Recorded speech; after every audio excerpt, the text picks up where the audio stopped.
Is that a go?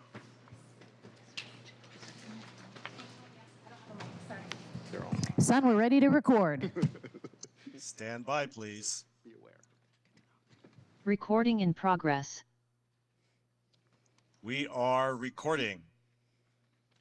Thank you. Good afternoon. Happy New Year, everyone. The January 2nd, 2024 meeting of the Seattle City Council will come to order. It is 2:02 p.m.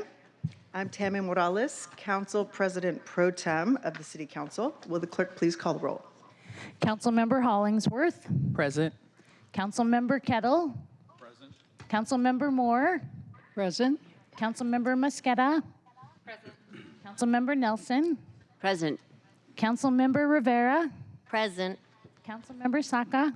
Here. Councilmember Strauss. Present. And Council President Pro Tem Morales. Here. 9 present. Thank you. Before we begin, somebody has something on. Okay, there's here we go. Thank you very much. Okay, sorry, there was an echo back here. Okay, good afternoon, everybody. I want to welcome everybody. It's so great to see all of our beautiful community here in the audience today. Thank you for being here. I want to take just a few minutes to explain what's going to happen this afternoon. So for folks who don't know, I am the senior most council member right now, which means that I am serving as the council president pro tem until we have a voting process for a new council president, and that's going to happen in just a few minutes here. At that time, I'll switch seats with the person who is elected, and that person will chair the remainder of today's public meeting and will serve as the council president for 2024 and 2025. Following that, each council member will be sworn in and provide remarks to the public. So as we begin a new term with the majority of new council members, I do want to take this opportunity to welcome my new colleagues. I'm hopeful that together we can build a culture of collegiality and respect, and I think we can manage some collaboration too, that's my hope, that we can work together for the good of all Seattleites, and that we can engage in lively discussion about policy, that we can agree to disagree about policy without acrimony or without personal animosity. I think that's how we serve the city best, and I think we all agree because we've all had conversations about that already. Each of us has been duly elected by our constituents. We can all acknowledge that our districts have some priorities that are unique to their respective constituencies and neighborhoods, and that at the same time, we have to work hard to ensure that all of our neighbors are served well. We also know that the people of Seattle are served best when we work towards shared prosperity and equity for everyone, and with a focus on building healthy neighborhoods across our city. Finally, this afternoon, we'll be discussing the appointment of a vacancy that will be created tomorrow when Councilmember Mosqueda begins her new role as a King County Council member. So I want to take this opportunity to thank Councilmember Mosqueda for her years of service to the council.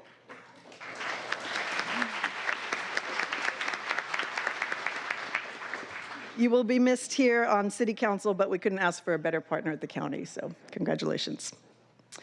Okay, colleagues, we have a challenging year ahead, as I know you all know. In 2024, this new council will vote on a new comprehensive plan to determine how our city changes and grows over the next decade. We'll vote on a transportation levy proposal for how we ensure that our constituents can get around the city safely and reliably. We'll be voting on the new SPOG contract, which I hope will improve accountability within our police department. And we'll need to decide how to address a $250 million budget deficit while maintaining essential services, especially to our most vulnerable in the city. We have not one, but several enormous tasks ahead of us this year. So as we quickly turn our attention to appointing a new colleague by the end of the month, I hope that Seattle really continues to value critical experience that can assist us in making the really important decisions that we have to make this year. I look forward to working with the next council president and with my colleagues as we engage the community in appointing our future colleague. And my sincere desire is that we appoint someone who brings a level of expertise in one or more of these areas to help guide our conversations. So, colleagues, I want to thank you for indulging me for a few moments while I have the mic. We'll now move to the first agenda item, which is the election of our next council president. So, we will proceed to elect the council president for 2024 and 2025. Are there any nominations? President Pro Tem Morales. Yes, Councilmember-elect Kettle. I nominate Councilmember Nelson for council president. Thank you. Councilmember Nelson is nominated. Did I hear a second? Councilmember Strauss, thank you. Are there any other nominations? Are there any other nominations? I don't know if I have to do this 3 times, but what the heck? Are there any other nominations? Okay. Hearing no further nominations, we will close nominations and proceed with the vote. Will the clerk please call the roll on electing Councilmember Nelson as council president for 2024 and 2025? Councilmember Hollingsworth. Aye. Councilmember Kettle. Aye. Councilmember Moore. Aye. Councilmember Mosqueda. Aye. Councilmember Nelson. Aye. Councilmember Rivera. Aye. Councilmember Saka. Aye. Councilmember Strauss. Aye. And Council President Pro Tem Morales. Yes. 9 in favor, none opposed. Thank you. Congratulations to Council President Nelson.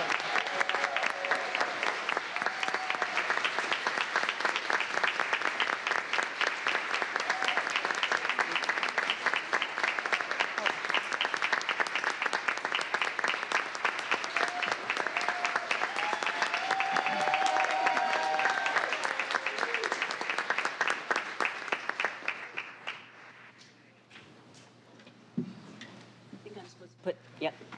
We were waiting for the podium.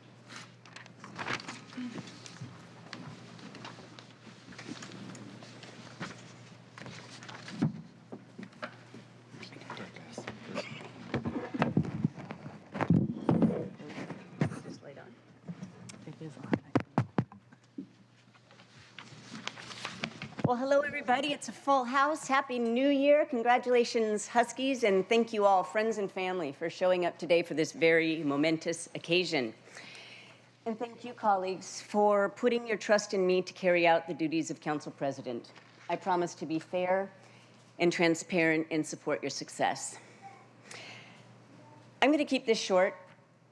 We have one job, and that is to work together with the Herald administration, and it's great to see also members of his cabinet and leadership here, so thank you very much for coming, to work all together to do the most good for the greatest number of people, period.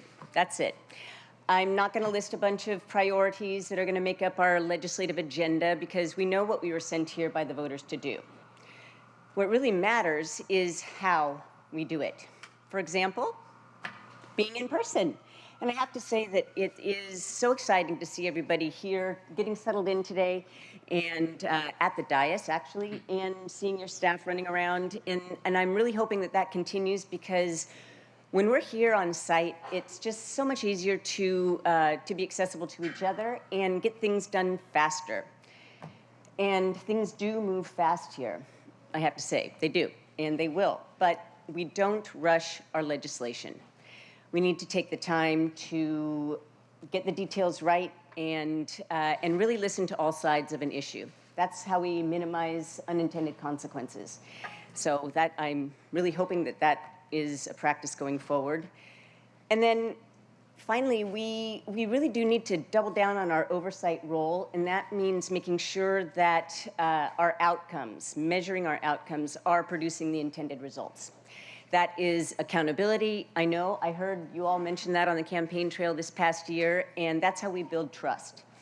So I have to say that, maybe people out in TV land hadn't heard me. I have to say that my grand vision as council president is simple good governance. And I believe that if we do business this way, we will do a whole lot of good for our constituents and deliver results for the people of Seattle. So I'm proud to be here. We've got a fresh start. Now let's get to work. Thank you very much, everybody.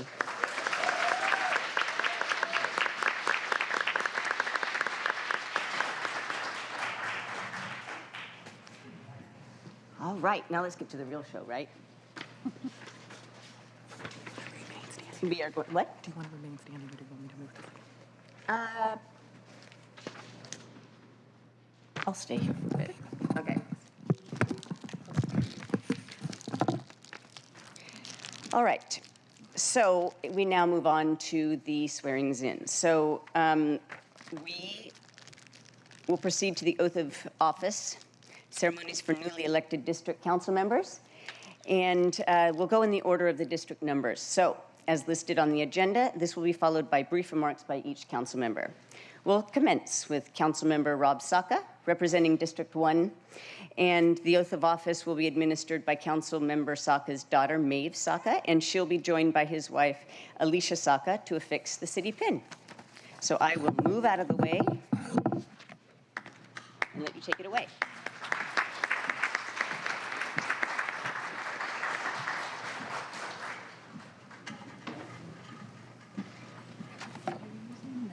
Okay.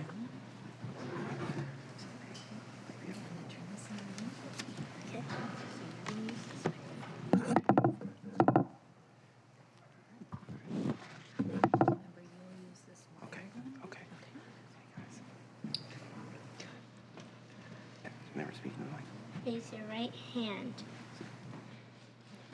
I state your name. Is the microphone on? You can pick it up, Rob. You can take that one out. Here. Hello? This sounds like a hotter mic. Let's use this one. Can you use this one maybe? Sure. All right. Good job.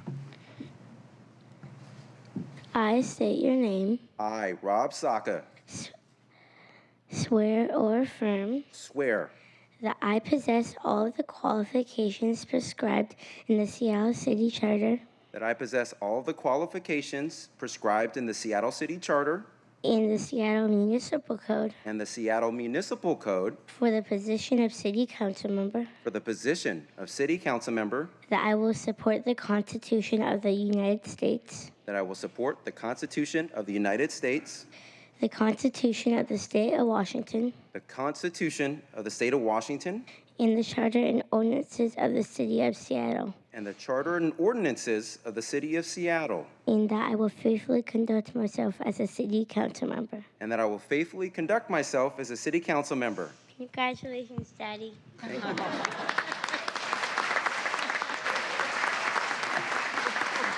You're beautiful. Thank you. Thank you.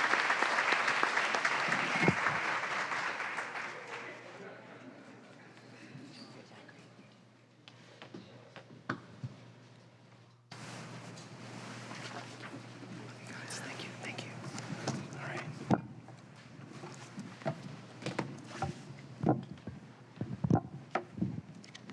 All right, first off, shout out to, give a hand for Fairmont Park Elementary's, one of Fairmont Park Elementary's finest, Maeve Saka.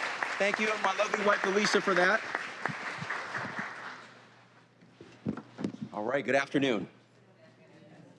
I am Rob Saka, and I have the absolute privilege of representing District 1, a district that represents some of the most vibrant neighborhoods in Seattle. West Seattle, South Park, Pioneer Square, Soto, and Georgetown. Like many of you all, I've had the honor of wearing many hats and serving in many roles in my life. Father, son, husband, veteran, attorney. Now, I have the incredible privilege of serving as a Seattle City Council member. I'm thrilled to start working every day to fight and advance solutions for the city that I love. I want to thank my family, starting with my wife Alicia, my kids Maeve, Wiley, and Huxley, who are here with me today, as we've learned, and have been with me every step of this incredible journey. I wouldn't be the person I am today without you, so thank you.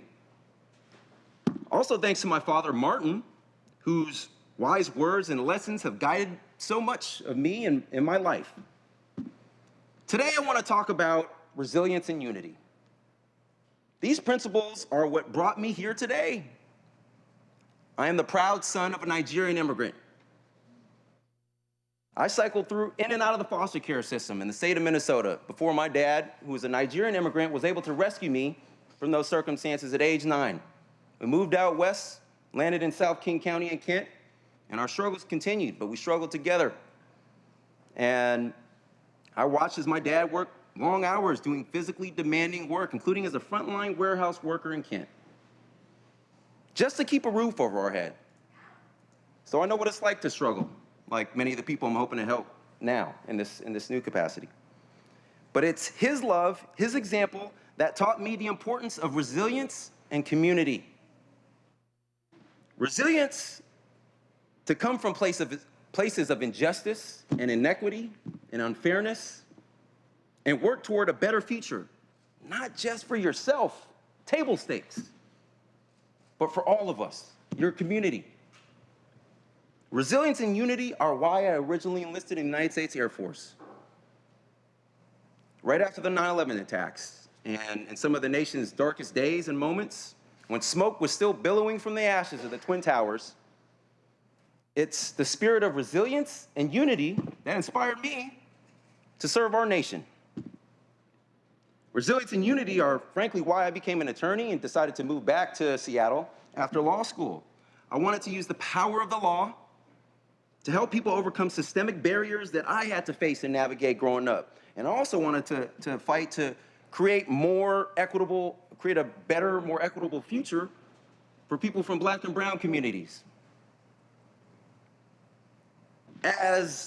So in the spirit of resilience and unity, that's really what inspired me to run for Seattle City Council. And the challenges before us today, make no mistake, they're immense, they're great. We need to improve public safety in a manner that everyone feels protected and respected. We need to build a ton of affordable housing. We need to take urgent action to end homelessness. We also need to focus on critical public infrastructure projects like fixing bridges, maintaining our roads, filling potholes, and building sidewalks. These are the basics of a well-functioning city government. During the campaign, I repeatedly heard demands from residents across District 1 to focus on the basics. In fact, I ended up campaigning heavily on this principle. So much so, in fact, that I was talking to a resident of District 1 recently who said that she sort of joked, as much as you talked about all your messaging and your whole agenda on focus on the basics, it sounded like you want to be the king of potholes. For clarity, yes, I do want to be the king of potholes in District 1. And I'm calling upon my new council member colleagues to join me in this great work of becoming pothole royalty across this city. As your council member, I am committed to prioritizing effective oversight and the effective delivery of core services that make a positive difference in people's everyday lives. The little things in life matter, folks. Because as General Colin Powell once said, if you are going to achieve excellence in big things, you need to develop the habit in little matters. I'm confident in our ability to collectively accomplish these things, large or small, because of our resilience and our collaborative spirit. I've spent the last year talking to people across District 1, and I know that there's nothing we can't do when we work together. We also have a once-in-a-generation opportunity to reshape the culture here at Seattle City Hall from the ground up, a culture that truly unifies our city. Now, when I say unity, I don't mean that we're all going to agree on everything every single time. We're not. But rather, we are unified in our mutual respect and confidence that each of us are working towards a shared goal and our absolute hardest to do what we think is right and best for the city that works for most and all. District 1 is incredibly diverse, over 100,000 people in this district. And I personally knocked on 16,000 doors. And through the help of volunteers, we doubled that number, knocking on 32,000 plus doors throughout the course of this campaign. I've participated in televised debates. I've talked to small community groups, and I've sat down one-on-one with small business owners who shared with me their struggles to get by. We ran a grassroots campaign that's focused on community building and hearing from everyone. That's the kind of council member, folks, that I'm going to be. Someone who is available and accessible to the good residents of District 1, someone who works with our community to find common sense solutions, someone who will focus on building bridges between people and neighborhoods and city government, and also someone who will represent the interests of all communities, all the diverse communities across District 1. I am truly grateful for your trust and trust that I am committed to working with intensity to repay the confidence you have placed in me. Indeed, I will work tirelessly every day, every single day, to serve you with great pride, honor, and distinction. And when we're aligned on these shared goals, I know that there's nothing we can't do together because above all else, we are resilient and we are united. Thank you.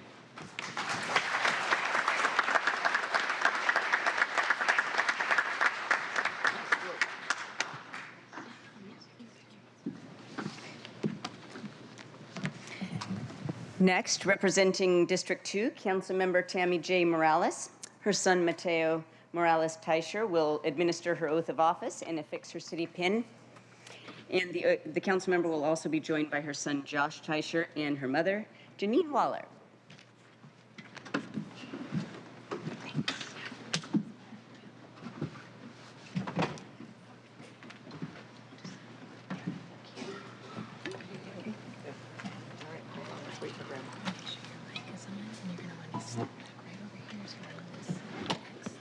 Test that. I don't think this mic's working. Okay. Oh. Once you use that one. You can use that one and this one. Okay. I'm supposed to use this. Are we ready? Yeah. Okay. Okay. You don't Raise have your right hand. You don't have to bring it up. Okay. I say your name. I, Tammy J. Morales, Swear or affirm swear that I possess all of the qualifications prescribed in the Seattle City Charter that I possess all of the qualifications prescribed in the Seattle City Charter and the Seattle Municipal Code and the Seattle Municipal Code for the position of City Council Member, for the position of City Council Member, that I will support the Constitution of the United States, that I will support the Constitution of the United States, the Constitution of the State of Washington, the Constitution of the State of Washington, and the Charter and ordinances of the City of Seattle, and the Charter and ordinances of the City of Seattle, and that I will faithfully conduct myself as Seattle City Council Member. and that I will faithfully conduct myself as Seattle City Council Member. Congratulations.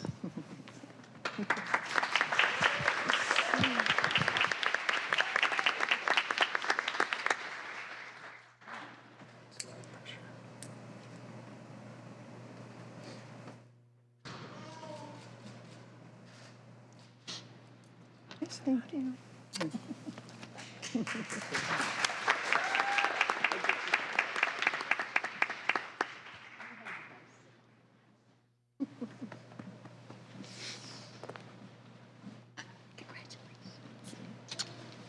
I love you. Okay. Good afternoon, everyone. Well, thank you, Council President Nelson. Thanks, everyone, for being here, and thank you to my family, my son, Mateo, as long as we're shouting out Seattle Public Schools, a proud Cleveland High School student. To my husband, Harry, my son, Josh, and my mom. Thank you all for being here. I think everybody up here knows that when you run for office, you don't run by yourself. Your whole family runs with you, and you just can't do it without their support, so thank you all. I'm honored to be here today to begin my second term representing the people of District 2, a part of the city with so much brilliance and so much potential. I want to thank everyone who supported me, not just in the last year, but in the last 4 years, as I began what was an extraordinarily unusual first term of office with a global pandemic, a global economic crisis, and a racial reckoning. It was a lot for a brand new council member to deal with, especially when we were dealing with it mostly from home, at least for the first 2 years. So thank you to everyone, and I want to thank the entire district for the honor of continuing to serve you. I do want to welcome my new colleagues to the Seattle City Council again. I'm looking forward to working with each and every one of you. I know we won't always agree on policy matters, but you'll always know where I stand, and I hope that that candor allows us to develop strong working relationships. It can't be overstated how quickly 4 years goes by, but through collaboration and conviction of your principles, we can achieve so much. Throughout the last year, I've been reflecting on the commitments that I made in 2019. Those commitments included investing in our young people by connecting them to higher education and to apprenticeship opportunities, to investing in restorative justice and alternatives to policing, to establishing a public development authority so that we can ensure permanently affordable housing and permanently affordable cultural space in our city, and to creating a permanent source of funding for the Equitable Development Initiative, which helps prevent residential, commercial, and cultural displacement in the city and allows for meaningful economic impact in communities of color. Together with my colleagues' support in the last few years, through various budgets, through passing 27 pieces of legislation, we were able to deliver on all of those commitments. We invested in the Seattle Maritime Academy to connect some of our high school students to pre-apprenticeship programs. We invested in restorative justice in South End high school programs. We created 2 public development authorities, the Cultural Space Agency and the Social Housing PDA, both of which will support the city's goals of stabilizing our creative sector and stabilizing housing for renters throughout the city. And we ensured that 9% of the Jumpstart payroll expense tax revenue is dedicated to the equitable development in communities of color. In my next term, I'm excited to be chairing the Land Use Committee, assuming our resolution passes today. This committee will be vital to addressing the quality of life for every Seattleite as we work on passing a new comprehensive plan that is designed around people. That's how we serve the city of Seattle best. My priority will be to build a Seattle within reach, one that ensures that people can have access to all the essential goods and services that they need within walking or rolling distance of a home that is affordable to them, in a neighborhood that they love. As a trained neighborhood planner, I'll be focused on community economic development, on building resource-rich neighborhoods in every part of the city, and in building social housing. And by resource-rich neighborhoods, what I mean is making sure that our small businesses have access to commercial space that's affordable to them throughout the city, including in what is typically just residential areas. For example, having a small business, a pharmacy, a childcare center. As we increase density throughout the city, we'll ensure that we also create thriving, healthy neighborhoods. One of my first actions in committee will be to pass phase 2 of our equitable development zoning legislation, which my office crafted with community and with our Office of Planning and Community Development to jumpstart our efforts to build generational wealth for Black and Brown communities and to add density without cultural, commercial, or economic displacement. I'll also be working with our fire department and with our permitting and planning departments to address commercial vacancies in District 2. We have a lot of empty buildings in our district, and that's a lot of unmet potential that we need to address quickly. We'll be working with SDOT, not just to fix potholes, which I absolutely agree with, but to ensure that our sidewalks and streets are safe for neighbors to navigate, and we'll be working with the Office of Housing to ensure that vacant properties are going toward the kind of development that can lead to affordable and social housing. And most importantly, I'll continue regular in-person office hours so that our constituent services continue to meet people where they are. This is my commitment to the people of Seattle and to the people of District 2, and I'm looking forward to our next 4 years together. Thank you so much.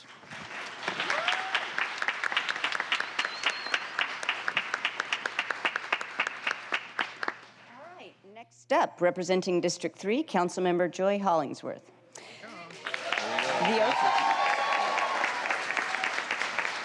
The oath of office, I know. The oath of office will be administered by Leah Trevino Jones, and the council member will be joined by her father, Raft Hollingsworth Jr., to affix her city pin.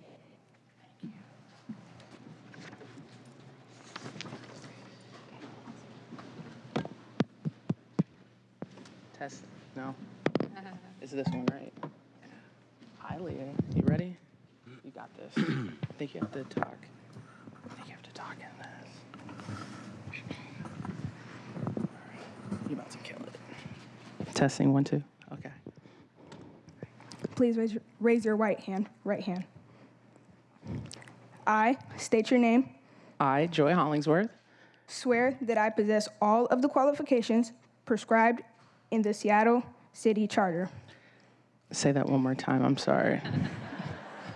Swear that I possess all of the qualifications Swear that I possess all of the qualifications prescribed in the Seattle City Charter prescribed in the Seattle Municipal City Charter and the Seattle Municipal Code and the Seattle Municipal Code for the position of City Council Member, for the position of City Council Member, that I will support the Constitution of the United States, that I will support the Constitution of the United States, the Constitution of the State of Washington, the Constitution of the State of Washington, and the Charter and Ordinance of the City of Seattle, and the Charter and Ordinance of the City of Seattle, and that I will faithfully conduct myself and I will faithfully conduct myself as City Council Member. as City Council Member. Thank you, Leah.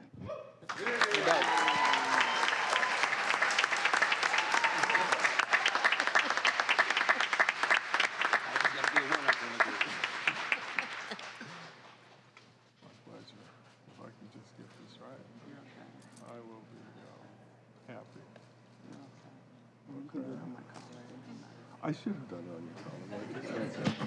Thank you. Oh, Good.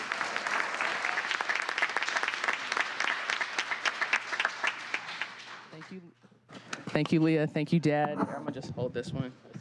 I told Leah if she messed up that I had to start all over again with running a campaign, and so I might have made her mess up. I'm just playing.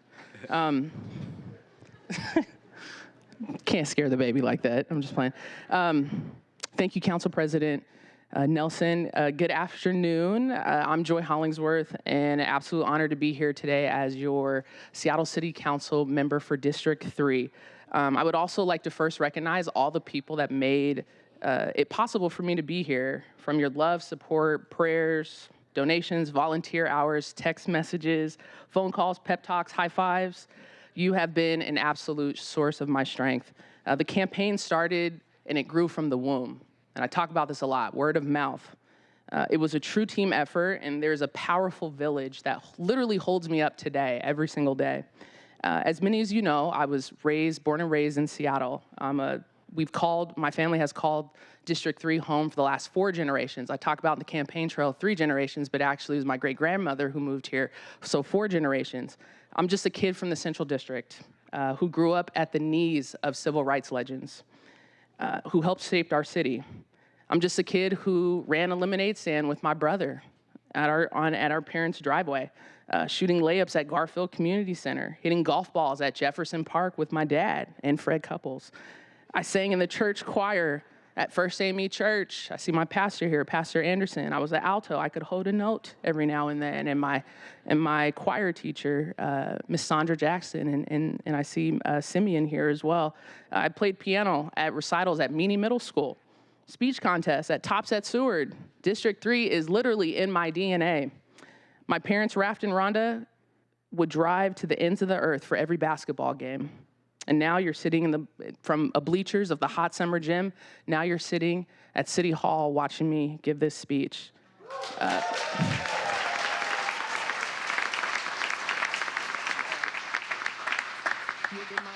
You have been my biggest cheerleaders since day one. You've been married for 40 years, and Mom says, Dad, you have 40 more to go. I'm gonna pray for you. Growing up, I had 3 amazing women in my life who helped prepare my world. My mother was my teacher. She was born and raised in the Callio Projects in New Orleans. She taught me every day how to be smart and be nimble and how to navigate a world that did not look like me. I had my Aunt Jackie, the second woman in my life. She was the example. Another kid from the Central District who grew up to be a Boeing executive. She exposed me to a world I never knew existed until you sat me in that office chair at 11 years old and said, can you see yourself one day sitting in a chair like this? And last but not least, my grandmother, Dorothy. She was my role model. Born in South Carolina, she would later move on to move here in the 1940s to Seattle. She would graduate from the School of Social Work from the University of Washington and later become our council president in the 1970s. She didn't have to teach me much. She just did. How she walked in a room, how she talked, how she presented herself, her red high heels, that signature smile. She was known as the Velvet Hammer. And then I also see a bunch of women that are sitting in this audience that when I walked in, I saw you. And I might forget some of you, but I saw Mother Harriet Walden, Miss Janet Preston, Representative Deborah Intiman, former council Sherry Harris, my godmother, Linda Taylor, Vicki Beach, former Representative Don Mason, my first basketball coach, Marvina Kemp, Miss Dawn Marie Cooper, Miss Roxanne Buchanan, Miss Charlotte. There's so many of you here. I know I forgot some of you, so please don't get mad at me. I just ran through. But you all, I've been standing on your shoulders as well. I ran for city council because I love the values of Seattle. This has been the second most hardest thing I've ever done. A lot of people don't know, at the age of 16, I had heart surgery at Children's Hospital. That was the first hardest thing. This has been the second hardest thing. Community, culture, and commerce. We know it was when we knew our neighbors. We shook our hands face to face. We looked them in the eyes. We had conversations on our differences, but we always found the commonality. We as adults took pride in being role models for our youth and working as a team. That was the Seattle way. Leah, the young lady who swore me in, 13 years old, has a cold crossover, she's quick to the ball, and has an amazing floor presence. She's a 7th grader at Rainier Valley Leadership Academy. Leah deserves to grow up in a city where she has an opportunity like I did. Affordable childcare, clean parks, abundant after-school programs, vibrant community centers, and activities for our youth. To Grandma, yes, that is her name. Everyone calls her Grandma, who turned her apartment into a food pantry for her entire building in South Seattle. Grandma deserves to access affordable food and services for her community, and she also deserves to age gracefully in place. To Bart, the owner of Blue Water Bistro, a small business that has been open for over 30 years, who struggled to make ends meet, but he kept his business going for his employees and customers in the neighborhood of Leshai community. To the artists, musicians, and creators of Capitol Hill who make things that last a lifetime, you have kept us engaged and connected. And as we build as a city to bounce back, the arts is going to be a priority in that movement.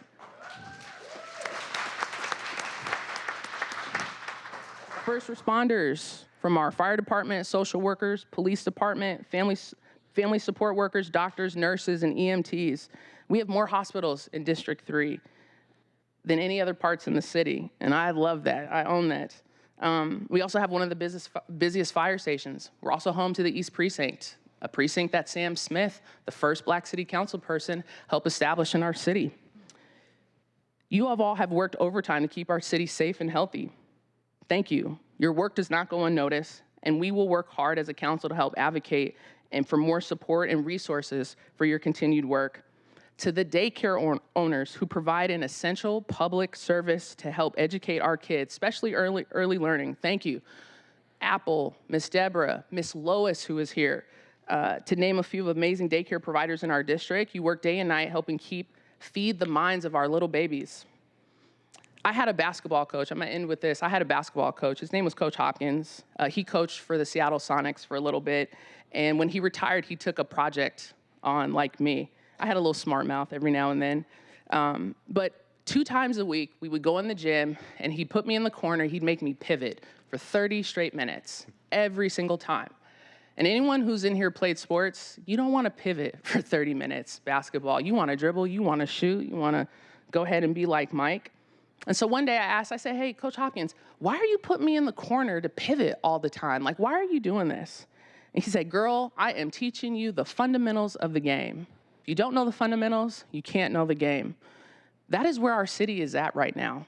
The fundamentals of our city have to be prioritized for us to continue to grow. The functionality, not politics.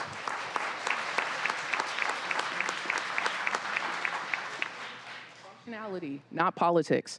As we continue to help Seattle be a safer, cleaner, greener, and economic opportunity for everyone, Let's start taking ownership and accountability and responsibility and stop saying the city of Seattle and start saying our city of Seattle.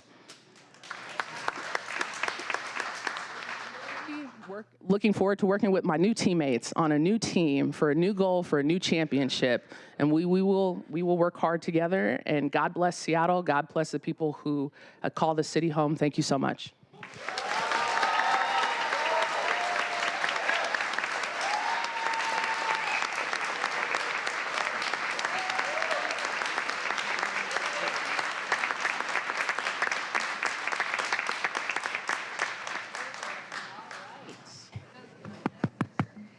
Next, representing District 4, Maritza Rivera. The oath of office will be administered by her daughter, Elena Cully Rivera, and her city pin will be affixed by her mother, Ada Maldonado.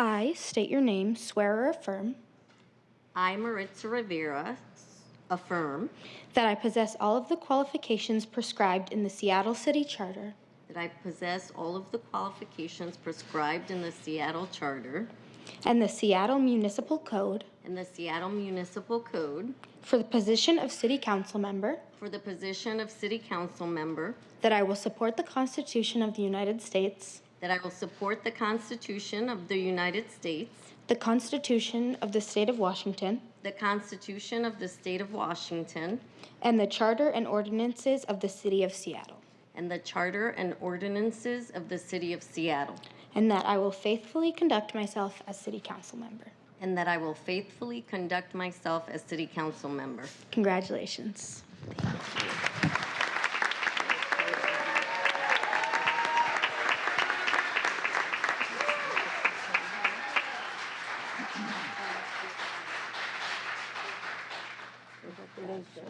I love you so much. I love you too.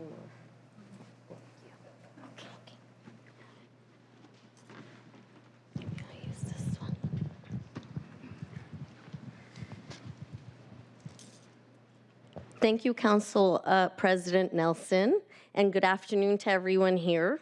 I first want to thank my family, especially my mom, who along with my dad instilled the importance of serving community, and it's the reason I'm standing up here before you today.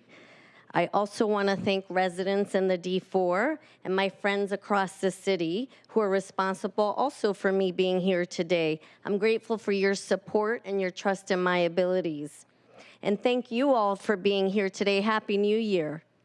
We're launching a new city council term as well as a new year, and I am energized and looking forward to working with my colleagues and with Mayor Harrell to bring Seattle back to the safe and vibrant city that we all love.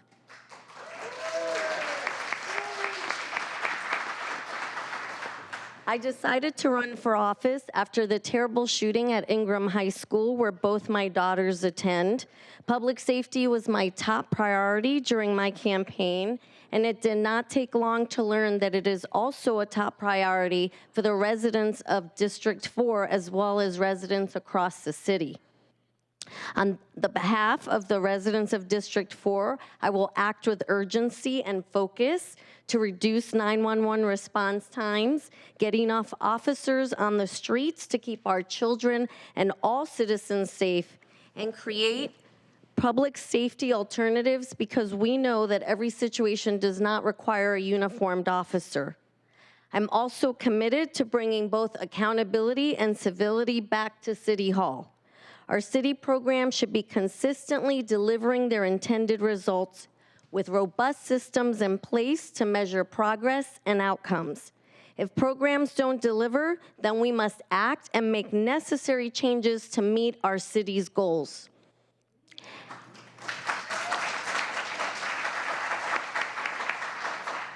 As city leaders, we owe it to Seattle to work together as respectful partners to ensure that positive progress is made.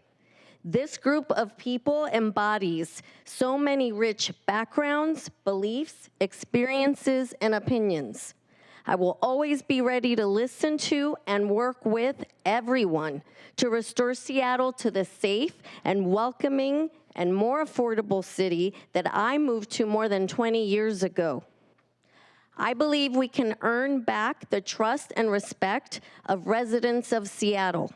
I'm humbled by the privilege to work with my colleagues on the council, with Mayor Harrell, and with our entire community. Now let's get to work. Thank you. Gracias.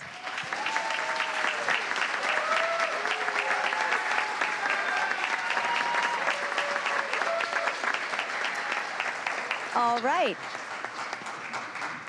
Next, representing District 5, Councilmember Cathy Moore. The oath of office. The oath of office will be administered by her, and her city pin will be affixed by her father, Gerald Moore.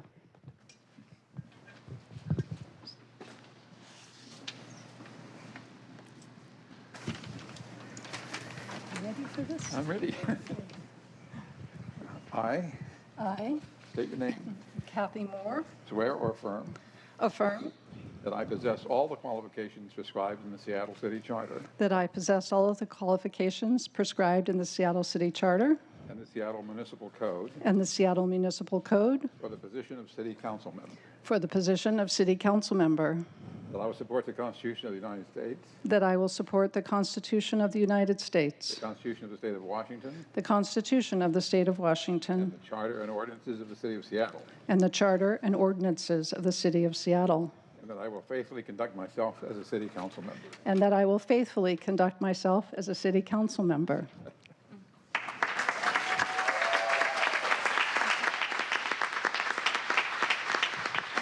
have a pen for you.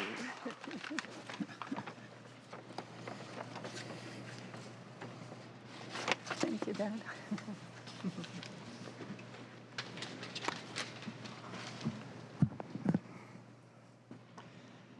Oh, goodness. So I think I'll use this microphone.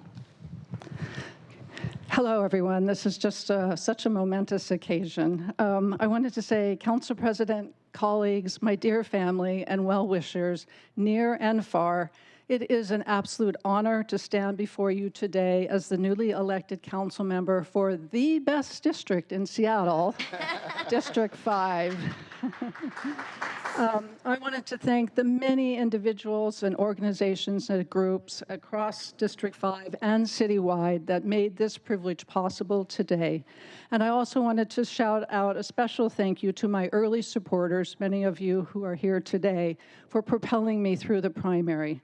And I wanted to make a special shout out to Mayor Bruce Harrell, and also to Liuna 242 and the building trades, our amazing firefighters and tree pack.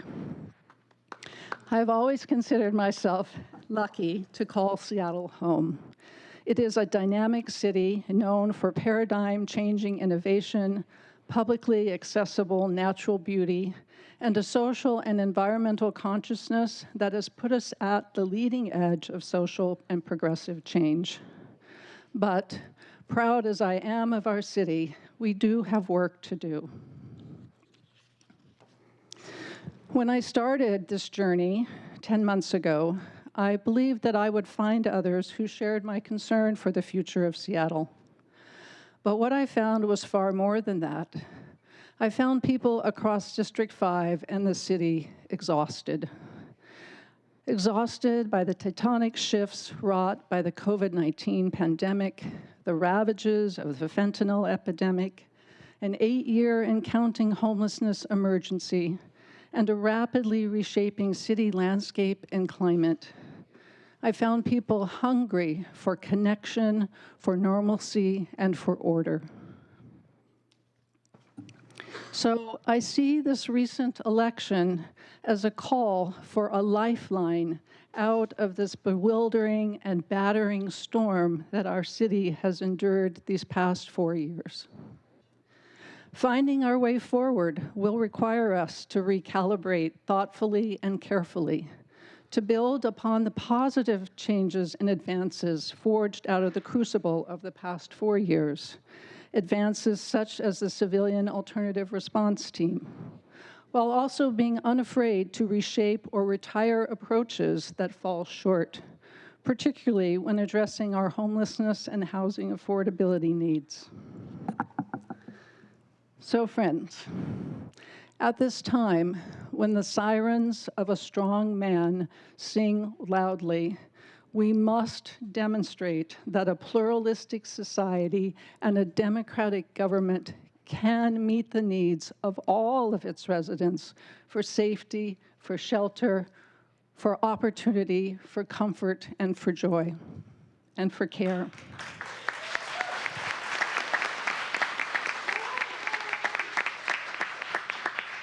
I have no doubt that Seattle will rise to this challenge and that we will once again be a leader. Thank you so much. Godspeed.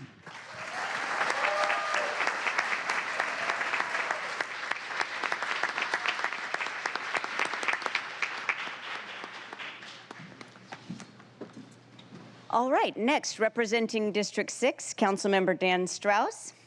The oath of office will be administered by retired King County Superior Court Deputy Clerk Nestor Tamayo, and his city pin will be affixed by former Seattle City Councilmember Sally Bagshaw.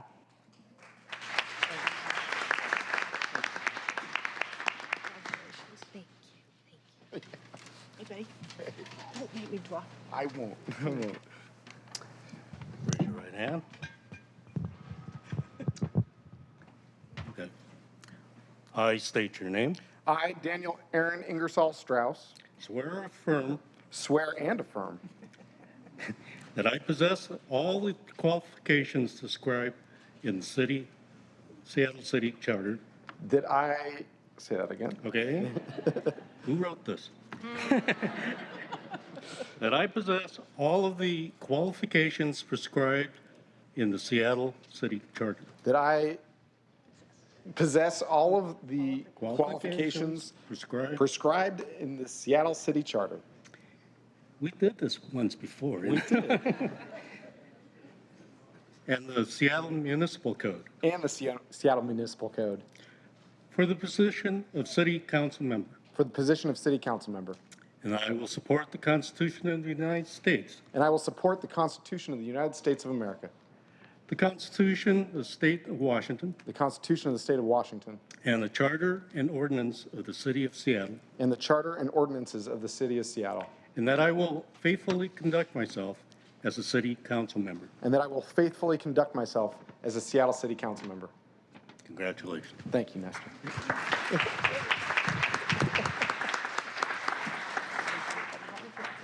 Yeah, that'd be great.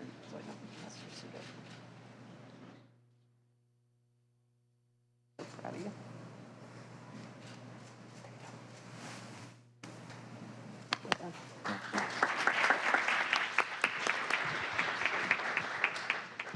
Good afternoon.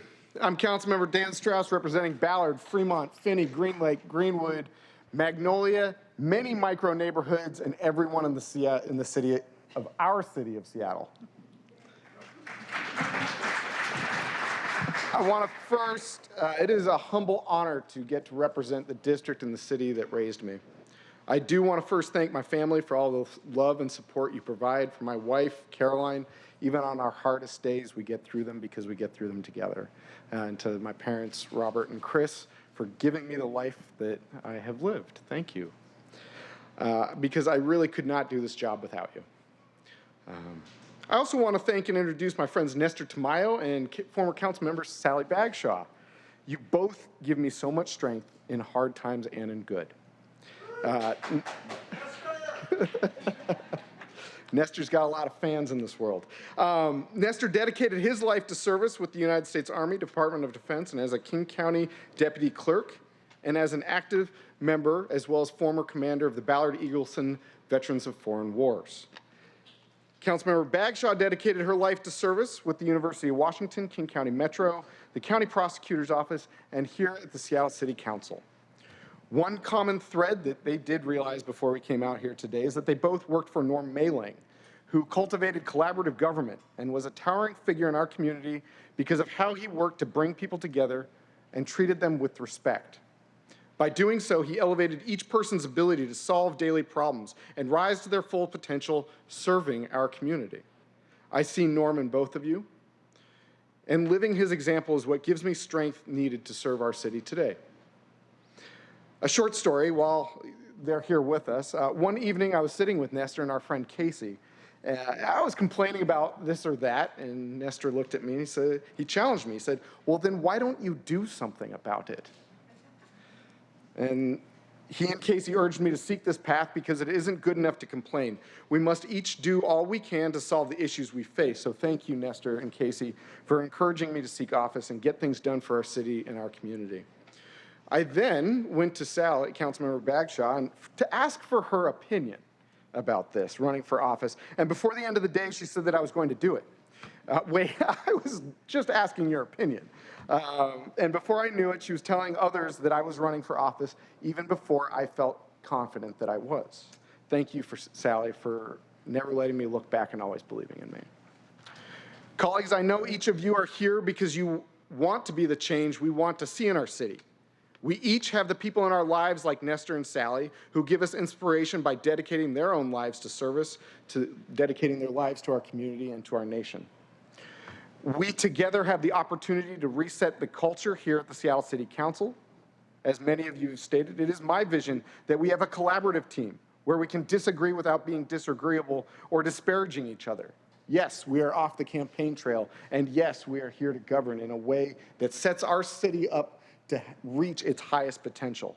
A place where we don't have to put each other down to put ourselves up. A place where we come to build upon each other's strengths to get the job done. Councilmember Saka, proud resident of Delridge, I already see you bringing this collaborative energy. I'm going to go off script because your pothole king comment is, I'm right there with you. Let's get this job done. Councilmember Morales, I look forward to continuing to work with you on land use issues. As you know, that subject is so close to my heart. It was hard to give up, and I am comforted and confident to know you are at our helm. Councilmember Hollingsworth, community, culture, commerce. Those three words summarize the Seattle I grew up in. And while Ballard is so far away, we did not have as many people as you were able to bring from the Central District. And I know we didn't grow up together, but in some ways it felt like we did. Because back then the 48 bus route ran straight from my house straight to your house. That bus doesn't exist anymore all the way it used to. But that connection kept our communities together. And the vision that I already see you rooted in is one that I believe in as well. Councilmember Rivera, we've already worked together, reopening farmers markets during the pandemic and making government work for everyday residents. I'm looking forward to partnering with you and Councilmember Moore representing North Seattle, especially since Green Lake, which is, I consider it all part of our district since it is the center of North Seattle and the heaviest used park in the entire city. Councilmember Moore, you bring a unique perspective, having served in so many important roles as including Superior Court judge, understanding the separation of powers, and having inside knowledge into the systems of behavioral health and the judicial system will be invaluable to all of us. Councilmember Kettle, I think you're the only one of us who is briefed at the White House. I'm honored to share Magnolia with you, and I know that there's so much that we can accomplish together as long as we use the Panucci rule. Councilmember Mosqueda, I'm going to miss the heck out of you. Facing the biggest budget hole in recent memory, you have set us up well to tackle the problems ahead. And if we need anything, including funding, I know we'll just call across the street. I'm joking, but in all seriousness, I'm going to miss working with you every day. Council President Nelson, in such a short amount of time, we've already set the foundation to reset the culture of our legislative bodies in such important ways. And this is on script, even though you said it earlier, this is how much we're already alike. You read the details. All of the details. And with this level of oversight, I'm proud to call you Council President. And for anyone who didn't know, she is a doctor. It is us working together that will create the success we all want and know we can be. My office spends the most amount of our time on our 3 top priorities: addressing public safety, addressing homelessness, and creating housing that is affordable for working families, because the family that I grew up in should be able to afford to live in the Seattle of today and tomorrow. On top of focusing our time and resources on these priorities, in the last year, we've gotten a lot done. We reopened the Ballard Commons Park. We proposed a workable solution to the Burke-Gilman Trail missing link. We passed the strongest tree protections in municipal cities' history. We protected our maritime and industrial lands. We passed key elements of the downtown activation plan, and we addressed the climate crisis by passing the building performance standards, and so much more. I have to thank my team, Kate, Naomi, Amy, and Anthony, for being able to get this work done. But I have to be very candid that these achievements were only because of our partners in the community, in Mayor Harrell's office, and with the mayor, and to everyone who stood up to stop complaining and help achieve the solutions. My office is just a conduit for getting things done.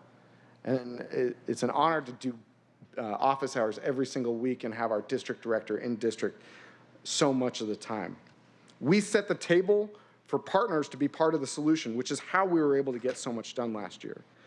And of course, with Mayor Harrell's leadership from the top down, we have improved our city over the last 2 years in ways I honestly never thought possible. With his leadership, we've reset the trajectory of our city, and we still have so much more work to do. He has brought an approach I haven't seen before. I don't think it's corny, but some people say it is. But it is the One Seattle approach. And it's so important because we break down barriers to work together to solve the most intractable problems. Mayor Harrell leads with his heart and with love. And by setting this example from the top down, it gives our city workers and everyone involved express permission to solve the issue of the day through collaboration, urgency, and outcomes that are uniquely Seattle. Because we are in this better position, because of his leadership and our work, we are in a better position than our West Coast peers. We're better positioned than Los Angeles, San Francisco, Portland, and things are better, but better's not good enough. I know we all agree, which is why we're all here together. And it's not good enough to be better than our peer cities. We must be the best we can be. We have strong bones, and with our reasonable expectations, we know that we can be the gem of the nation, of the West Coast and of the Pacific Northwest. We have so much work to do, and to do it together. To be the gem of the nation, we need more than good bones, though. We need the vibrancy that makes our bones colorful and unique. Our city is a collection of neighborhoods, each which provide unique contributions. And we will create the vibrancy we need by government focusing on the basics and staying out of the way, through business activity and community involvement, just like we've been doing in downtown and we have already done on Ballard Avenue. Growing up in District 6, I see the horizon, and it has a brighter future than what we have today, as long as we don't let up. I've dedicated my life to public service, I've navigated hard times, and I've delivered for our city and district by bringing people to find common ground. I'm committed to keeping the momentum to make our city the gem we know it to be. I look forward to working with each of you, working for the residents of District 6 in Seattle, and now, let's get the job done for our city.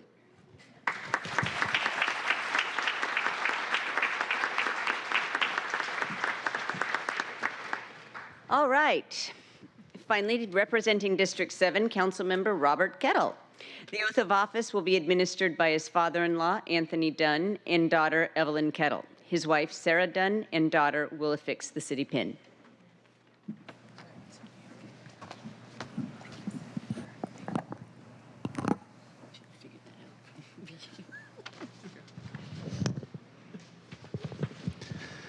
I learned a lesson from the earlier ones. I brought the oath, and I'm placing it right here, just in case. Do you have this? Here's the one back. Raise your right hand, please, Bob. I, Robert Kettle, swear that I, Robert Kettle, swear that I possess all the qualifications prescribed in the Seattle City Charter and the Seattle Municipal Code. I possess all the qualifications prescribed in the Seattle City Charter and the Seattle Municipal Code. for the position of City Council Member, for the position of City Council Member, that I support the Constitution of the United States, that I support the Constitution of the United States, the Constitution of the State of Washington, and the Constitution of the State of Washington, and the Charter and ordinance of the City of Seattle, and the Charter and ordinances of the City of Seattle, and that I will faithfully conduct myself as the City Council Member. and I will faithfully conduct myself as a City Council Member. Congratulations, Bob. Thank you.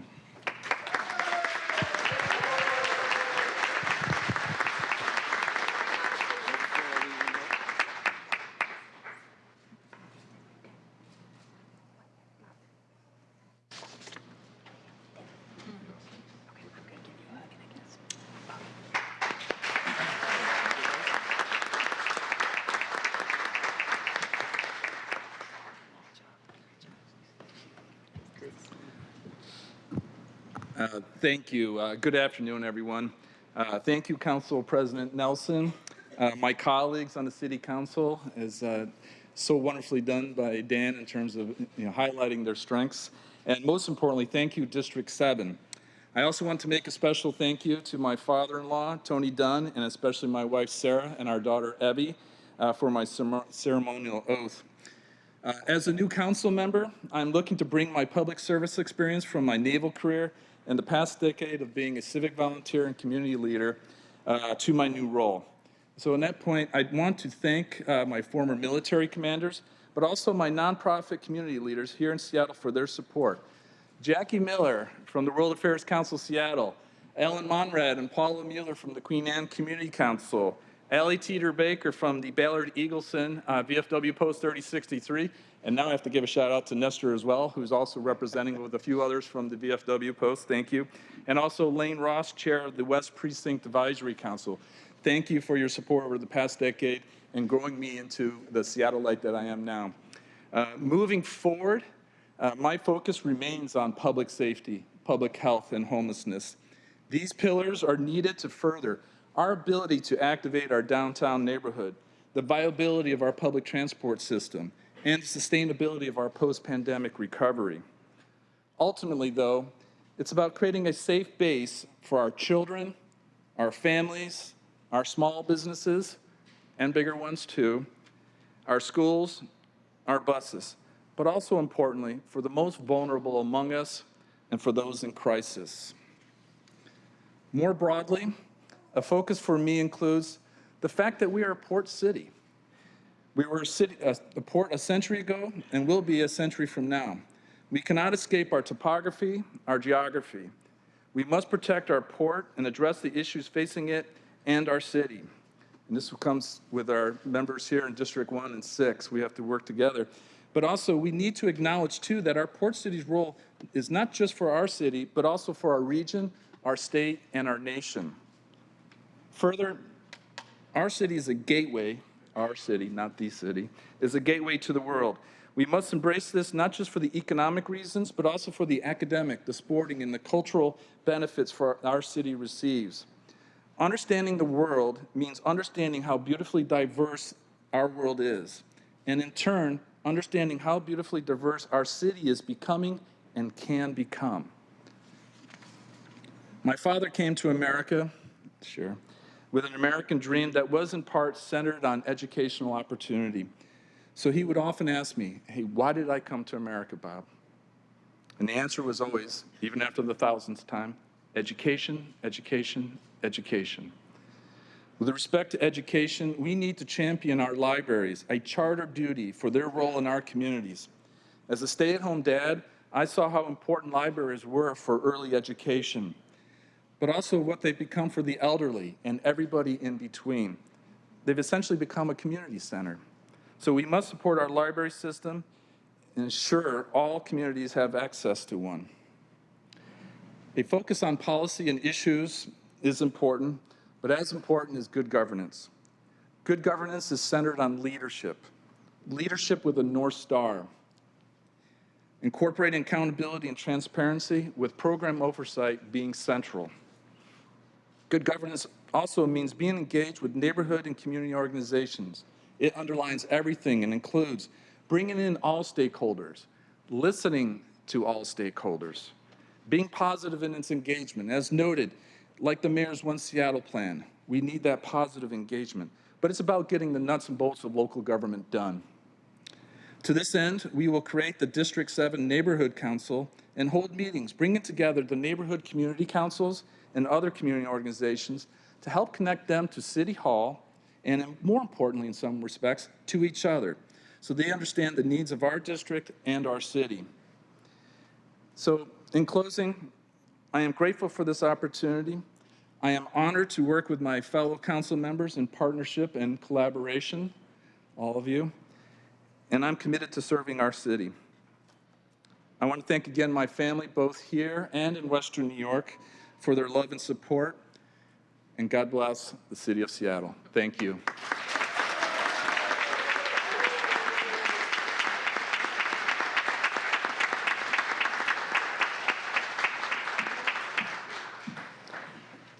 Well, I have to say, and this is completely unscripted as well, how can you not listen to all those speeches and recognize, I don't know, how lucky we are as a city to have these leaders now. And yeah, it's good.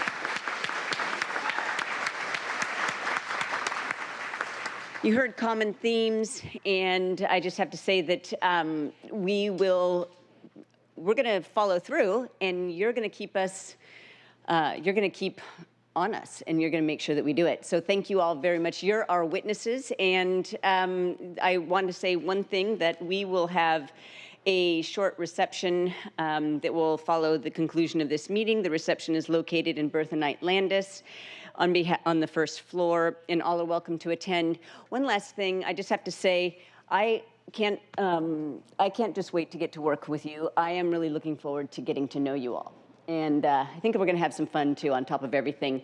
One shout out to my husband, Matt, and my son, Nelson. I was sworn in by Zoom 2 years ago, so I just wanted to say thank you very much for coming. This sort of felt like my oath-taking as well. So, all right, this is a natural time to leave if you don't want to stay, but you're very much welcome to stay. We're going to move into public comment now. Madam Clerk, how many speakers are signed up? 2 minutes so we can transition this down. Oh, yeah, we're going to transition. So, natural break.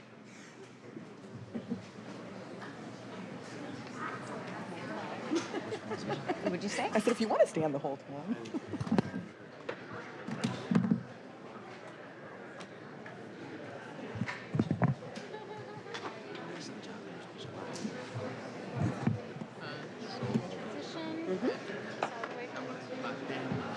My people. Man, I didn't even see you. Turning off the wireless. This is a hot mic. I didn't even see you. You look. You were in the back. I'm sorry. I would. We got this together. I would have gave you a. I'm sorry. I would have gave you a shout out. I love you. Hey, good to see you. Thank you for coming. How are you? Yeah. Testing. See you at the county.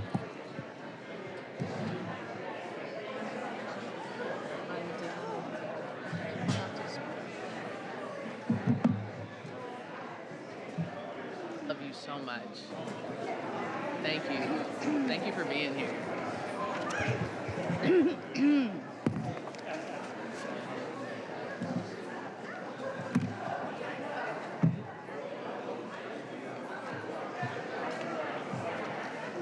Alrighty. 1, 2, 3, 4, 5, 6. Like, am I allowed to go say hi? You know, it's kind of weird. So stay in place. It's weird. Okay. Thank you.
Hello.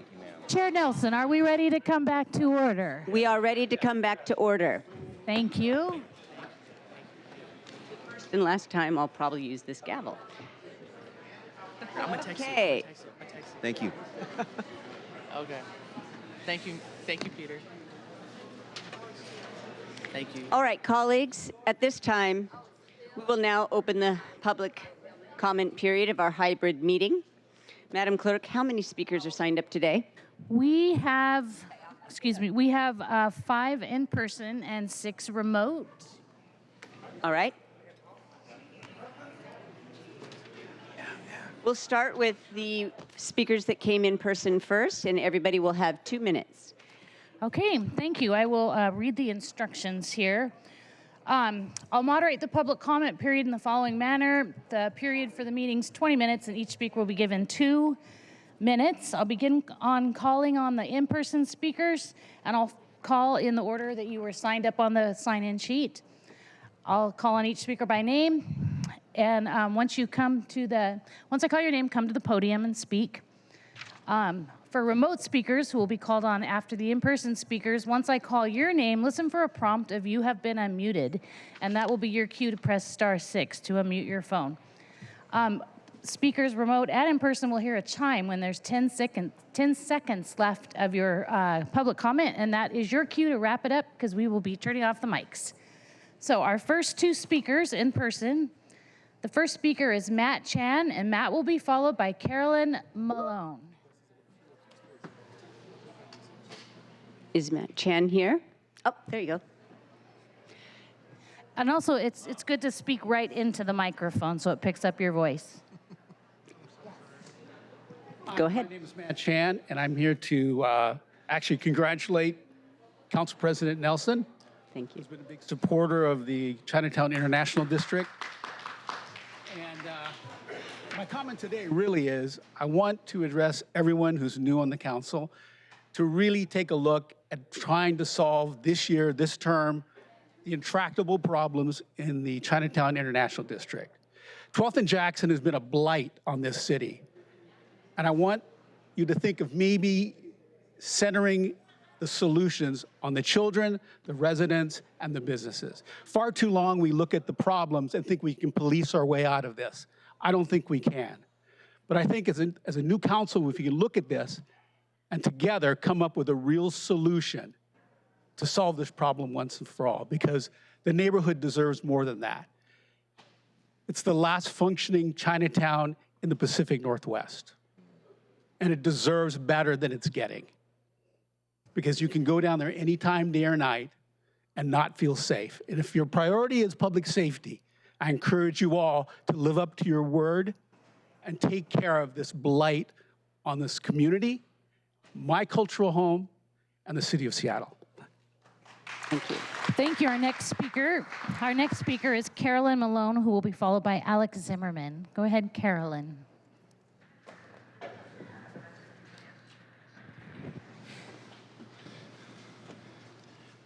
I have a pretty loud voice, so I think you can hear me without this. I'm Carolyn Malone. I've been here numerous times. I live in senior housing on First Hill, Catholic Housing Services. And my senior housing should not be the residence of Seattle Police. Joseph Ellenboss is one of them. Diamond. Thank you. Person, another. And then the infamous Daniel Otterer. And in case you discount what I'm saying, then I ask you to keep in mind that what Daniel Otterer and Mike Solon said about a young woman from India, that her life had limited value. Keep in mind what Burden Hill said, vulgar language toward an Asian elderly woman for telling him to put his dog on a leash. Keep in mind what the East Precinct mockery, tombstone mockery of Demarius Butler at 12th and Pine. So My complaints will continue until Seattle police are removed from my housing. I've contacted numerous agencies. I've contacted Adult Protective Services. I've contacted the Attorney General. I've contacted Solid Ground.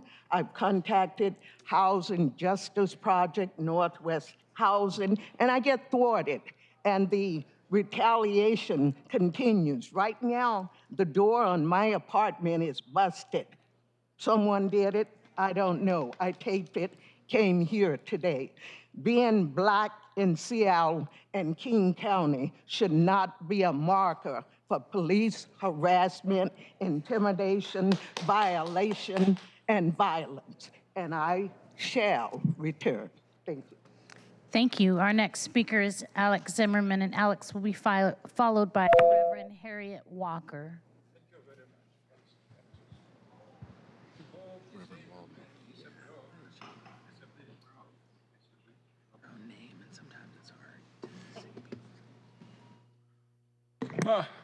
Yeah. Yeah, you can start. Yeah. Sie Heil, my commie Nazi fascist, a newcomer from Animal Farm. My name is Alex Zimmerman, a president of Stand Up America. Thank you very much. I very appreciate you. You make me very big guy, celebrity now. I spoke here almost for 20 years, except 16 trespass for 1,400 day. So for 4 years, I cannot come and speak this, but I very appreciate you because you make right now me celebrity because nobody in King Country, State Washington, or America have 16 trespasses for 400 days. You're doing very good job. I like you guys. You are best freaking idiot. What as I see for 40 years, what as I live here. It's a nice. And I very appreciate you. So many from you support by Mayor Harrell, who first mayor. And my history, you know what it means, under my eyes, for 2 years, never have one Q&A. How many Q&A will be have you, huh? My question, why you quiet? Are you will be talk to people, new generation of Animal Farm, or this will be a one science pig and another science pig, yeah? It's a shame for you. I'm talking about this for many years. You need go council for public hearing in your district every month. And for 10 years, I talk in open Bertha room in City Hall, 1 time per week for open public conversation.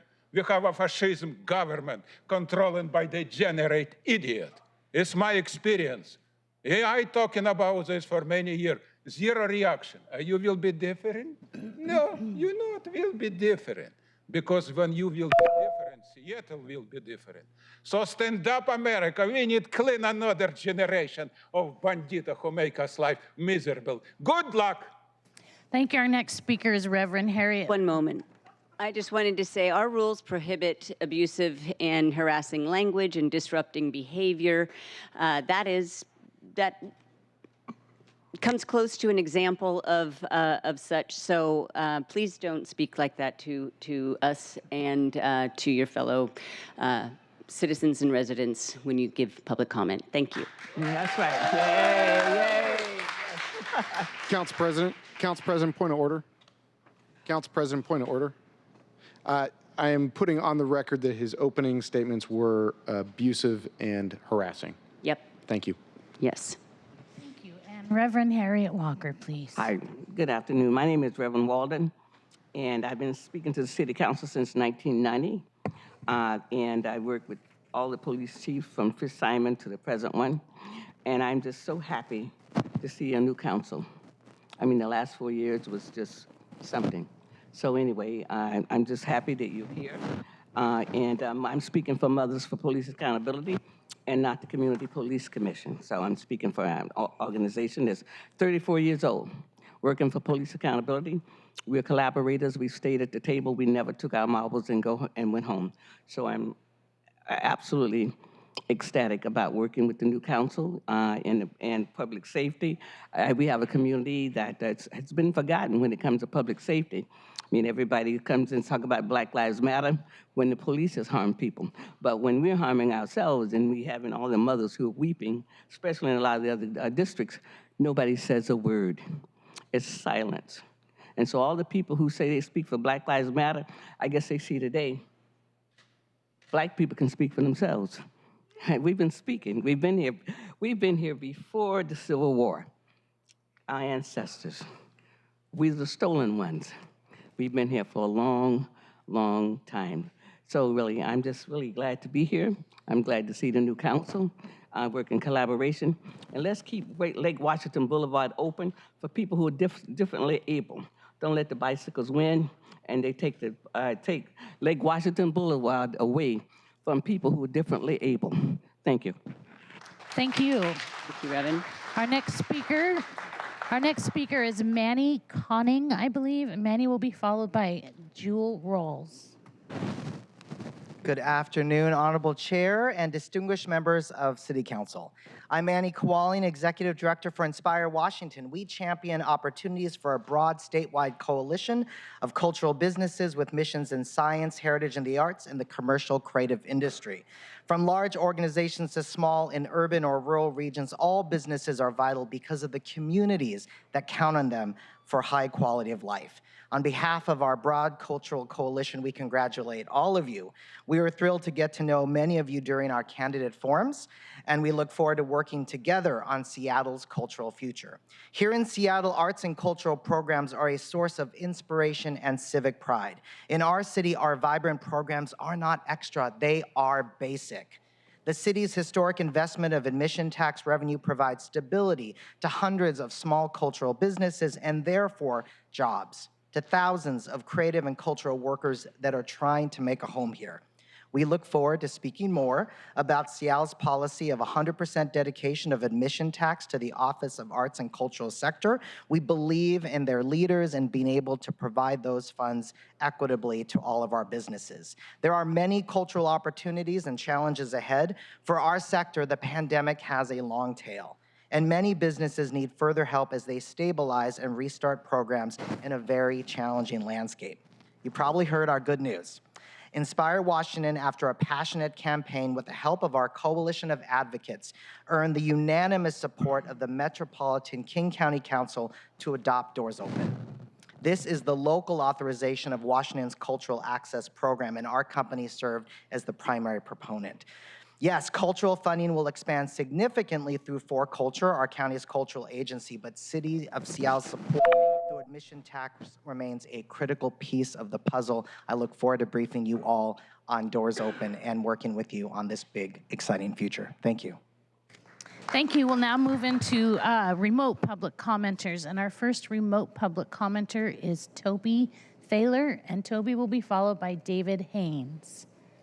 And remember, please press *6 to unmute your phones. Can you hear me? Yes. We could. All right. Happy New Year, and welcome to the new council members, and welcome back to CM Strauss and CM Morales, and for just today to CM Mosqueda. And a special congratulations to CM Nelson as council president. Have fun. Two major issues before you in 2024 are of great concern to me and many other Seattle residents. First, the tree ordinance adopted last summer is an example of the council failing to properly exercise its legislative and oversight powers in the face of executive actions. It has been well documented in the press how this happened. The council allowed private interests to manage the development of the new ordinance and largely ignored recommendations by the Urban Forestry Commission expressly designated in the city code to advise the council on urban forestry issues. Second, regarding the comprehensive plan, this is a major update required by the State Growth Management Act. CM Morales accurately noted that the comp plan is the first listed task before you in 24. Improved urban forestry policies can be included in the comp plan, and you would serve the city well to do so.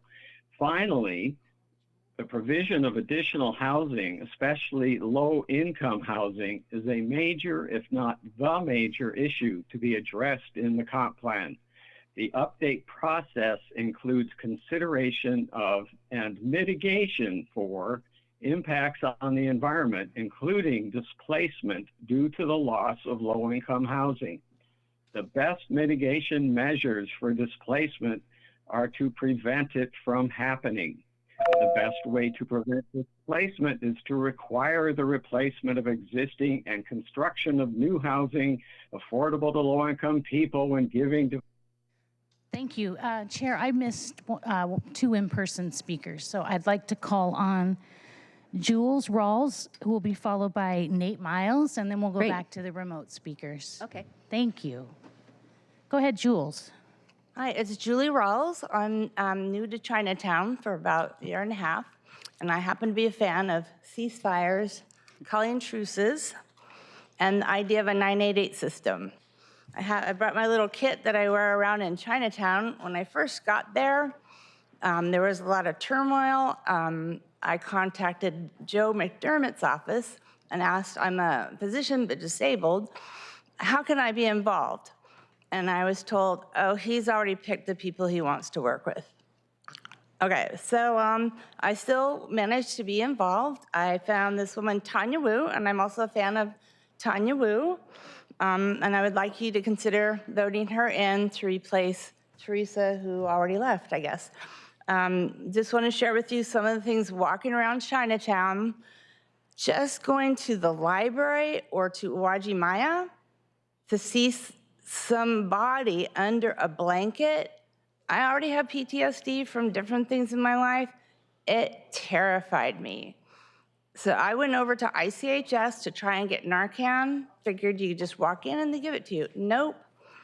Had to order it. So I ordered it, put it on a necklace, because seeing addicts around, they will walk off, their stuff will be stolen. I, try and talk them into using it, and people around the neighborhood wear it and learn how to use it. We also love our local library, and they have the resource guide. Thank you, City, for providing us with that. My time's getting short. I always carry water too. The 988 system, I was in a workshop spring of 2022, came here, nobody seemed to know anything about it. So I really appreciate, I got Tammy and Teresa to work on that, because we have to do it as a network. So I just say, goodbye, Joe McDermott. See you later, alligator. To Teresa, Tammy, and hopefully Tanya, no matter what, we're all gonna be in there together. Thanks. Thank you. Our next speaker is Nate Miles, and then we'll return back to remote speakers. Good afternoon, Madam President and members of the council. It's a great day in Seattle. I just got to say, I've been in and around the Seattle in the politics a long time in this place, and I know, like a lot of people here, it's a fresh start. It's a time for change, a change that many of us, especially in the business community and in the community at large, has been waiting for a long time, where you're talking to the mayor's office is talking to you, and you are the change that many of us have sought for a long time. And we're just looking for that fresh start to take place. We've heard a lot about the police and whether the police gonna do. I can just tell you, I'm glad to see the police and us talking about the police, but the police in a different way. I've seen the police now back on bikes. We haven't seen that in a long time. I've seen the police now, we're talking about the police in mental health, that they get to a place, and it's not just police in uniforms going to lock somebody up, that they're going there in case there's mental health issues going on. They can help take care of those people who have some mental health issues. Councilwoman Hollingsworth, that they can talk to and take those people and make sure they get the help they need. That's the thing that we need to make sure that they get the right help that they need. And this is a council that understands that it's not just pour a bunch of money into something that means lock people up. It means pour not enough money into taking care of people that need to get taken care of. And I like that, because that's the kind of conversation we're gonna have to have out of this body. And I'm so glad to hear it. I heard it on the campaign trail. Now we're starting to hear it in here. And that's the thing that we needed. And so thank you so much for bringing a breath of fresh air in here, and whatever we can do from this community, the Black community, from me, just call. You know the number. Most of you know the number. Please let me know if there's anything we can do. I'm at One Nation, One Country. We were more than happy to help out in any way we can. Thank you so much, and keep up the good work. Thank you. Thank you. Our next remote speaker now will be David Haynes, and David will be followed by Joe Kunzler. Go ahead, David. Hi, thank you. David Haynes, congratulations to council. It's been almost 2 months since your election. You've had plenty of time for celebration. Now it's time to get to work to right the wrongs of the past council. For example, we need to stop exempting low-level drug pushers from jail. The police chief is refusing to question repeat offending drug addicts to find out where they get the drugs to go shut them down. And we need to stop prioritizing criminal repeat offending self-destructives who conspire to ruin the pursuit of happiness of other people in the community while giving first dibs and priority on a very limited offering of housing and services. You're undermining the efforts when you allow the criminal element of drug pushing into the homeless and services while purposely, racistly forsaking and discriminating against innocent houseless people, some of whom that are still owed back pay from corrupt local businesses that are still coercing the cops to persecute innocent workers who are still owed back pay. Yet we have this racist woke agenda that's tainted and permeated our progressive policies to the point of emphasizing the bottom of the barrel, manipulating skin color incarceration rates at the expense of public safety and a homeless crisis that deems it suitable to discriminate against the innocent person because they're not considered vulnerable enough because they got white privilege. We need to stop taking people's scorn-lived experience who's been traumatized and victimized and putting them in charge to dump their hatred on the innocent people like you want to find out what it feels like to suffer. This whole community is suffering because evil low-level drug pushers have been wiped out. Plus, we need an election for the people every 90 days when somebody gets replaced to have the people choose, not the council choose. Thank you. Our next speaker is Joe Kunzler, and Joe will be followed by Kirk Robbins. Go ahead, Joe. Well, thank you, Clerk. First, I want to bring to your attention that when I dialed in, someone, I'm not saying, said that I was a creep or something, and I really find that offensive, and I don't want to ruin today, but I hope there's an investigation into that incident, and the individual is disciplined. That those kind of comments are just as vicious as Alex Zimmerman's comments and have no place in a place of public discussion. It's absolutely no place where we have some really wonderful people that have stepped up to the plate and said, this is my Seattle, and I'm going to step up and I'm going to fight for it. And to all of you, I want to say thank you. Because I spend some of my working time in the Seattle area, and it's sad to see what was once the great city built up by heroes like Heidi Wells and Morena Gonzalez and Bruce Harrell and Karen Kitsis start to crumble under the weight of a drug epidemic, under a weight of income inequality. I think that's how Councilmember Mosqueda would say it. I find, that we need to come together, and I really appreciate very much what Council President Sarah Nelson did today, as well as Councilmember Dan Strauss did today to call out Alex Zimmerman's hate and bigotry as not welcome here. I think it's important steps in the right direction, and I hope Councilmember Mosqueda can insist on that at the King County Council, because I have for the past year, knowing that this day would come. I think we're at a real crossroads here, not just in the future of Seattle, but also in the future of our country.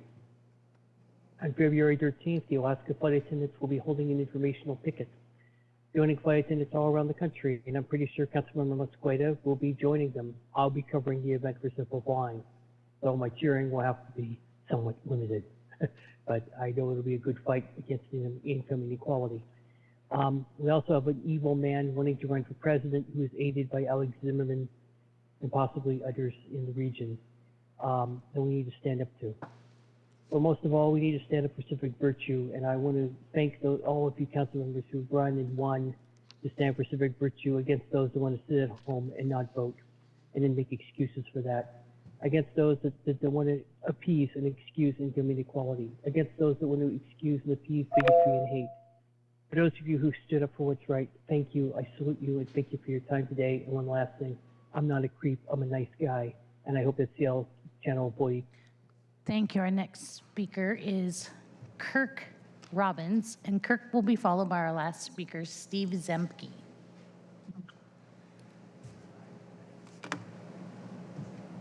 Hello, this is Steve Zemke. I'm chair of TreePack and Friends of Seattle's Urban Forest.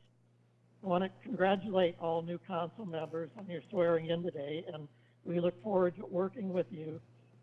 We want to thank you for the previous work done by the council on updating the tree ordinance, that it does need to be fixed. We need to reevaluate it and look at where in haste things are put in that obviously have consequences, including how it is affected by House Bill 1121 or 1110 on the middle housing, and also on the amendments that were added at the last minute into the ordinance. We look forward with working with you, trying to look at ways that we can make certain that we're able to reach in the comprehensive plan the 30% tree canopy goal by 2037 and 40% over time. We need to look at how we can do more to preserve existing trees. We urge that you consider creating a new Department of Climate and Environment with an urban forestry division as a way of eliminating conflicts that exist within existing departments in terms of their missions. We urge also to work with the Urban Forestry Commission and the public in the process of increasing environmental equity and climate resilience to help keep our city livable and healthy as we move forward. Thank you for all taking on the tasks that are before you. There are a multitude of them. We appreciate the work that you will be doing and that you have done in the past. Thank you very much. Thank you. Our next remote speaker is Kirk Robbins. Kirk will be followed by Charlotte, who was signed up for remote but is in person. So we only have two left. That would be Kirk, you're next, and then it will be Charlotte. Thank you. Hi, I'm Kirk Robbins, District 6. Most of what you're going to be doing in the upcoming year is going to somehow involve budgetary matters, spending matters. And yet, when you discuss these matters, the word spending is almost never used. Every expenditure is called an investment by people who have a dim view, if any, of what the difference is between mere spending and an actual investment. You now have a businesswoman as a council president. Congratulations. The doctrinaire militant socialist has been replaced by another businesswoman. Congratulations. Seek out their insights as to the difference, because the question is, with an investment, people need to ask, what have we got to show for this? And usually the question is nothing. I'll let people feel good. Sidewalks take months to clear because money is being spent under the rubric of investment in homelessness, which it clearly is not producing any return at all. I think this is sort of a consciousness raising. Please use the word spending instead of investment when that's really what you're talking about. Also, I want to second what was said about tree canopies. I think maybe transferring the whole operation out of the building department. It's not a building matter. It's barely a land use matter the way it's been handled. There are environmental problems associated with treating trees as simply an obstacle in the way of developers, yet that's what's been bought in campaigns previously.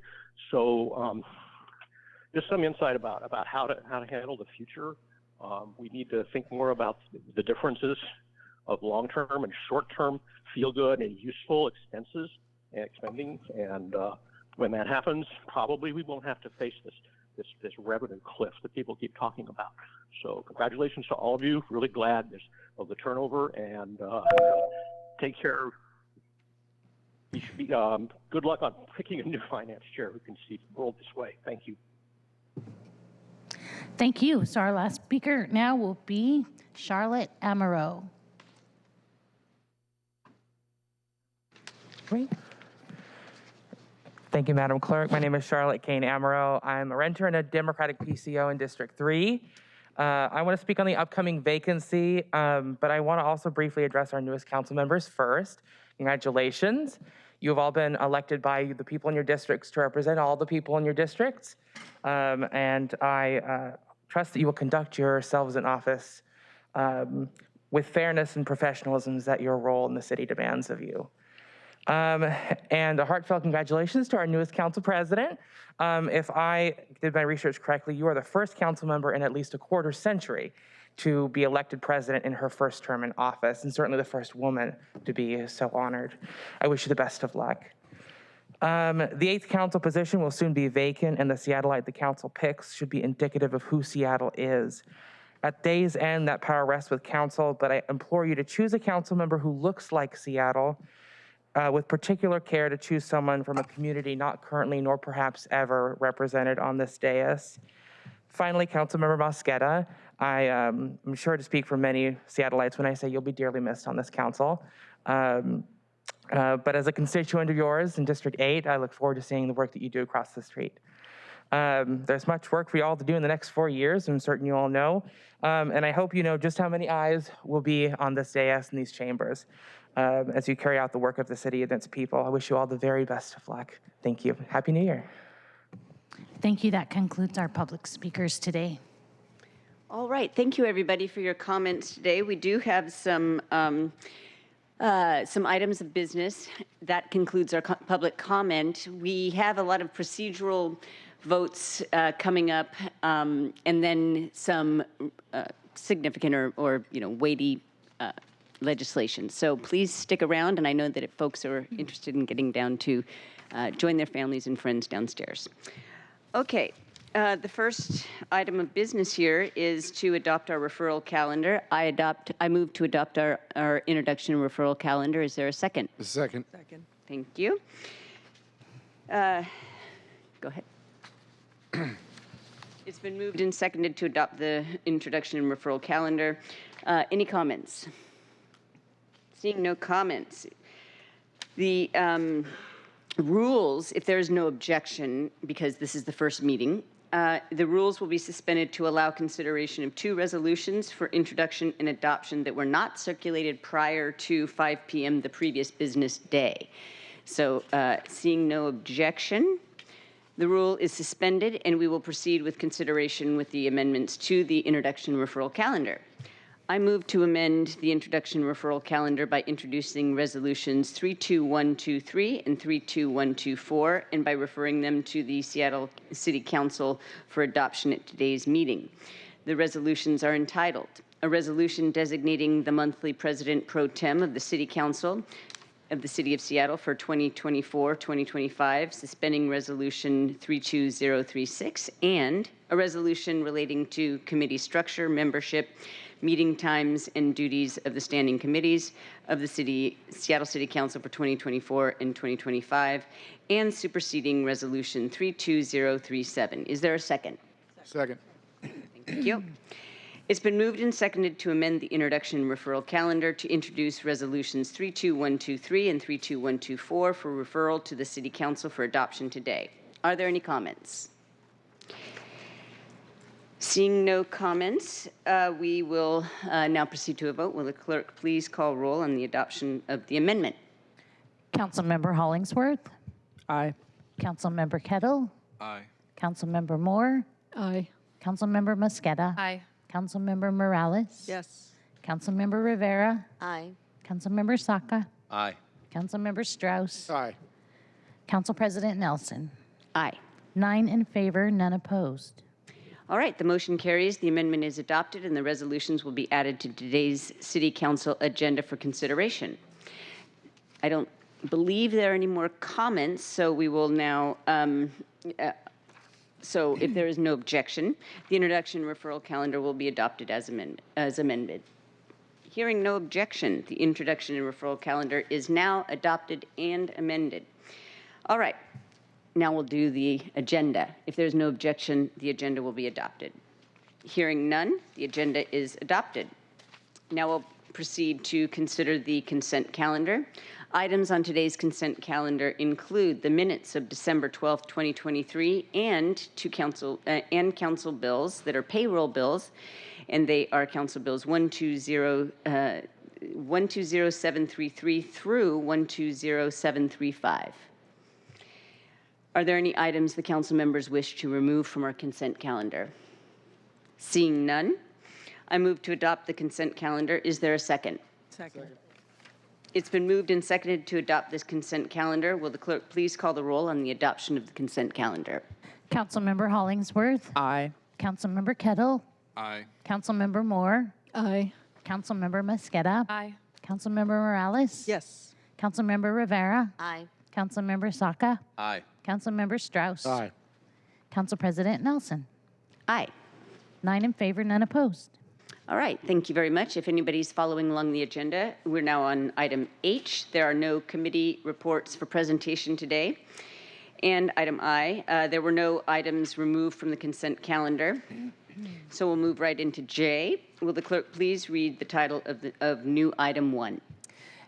New agenda item 1, resolution 32123, resolution designating the monthly pro-tem of the Seattle City Council for the City of Seattle for 2024 through 2025, superseding resolution 32036.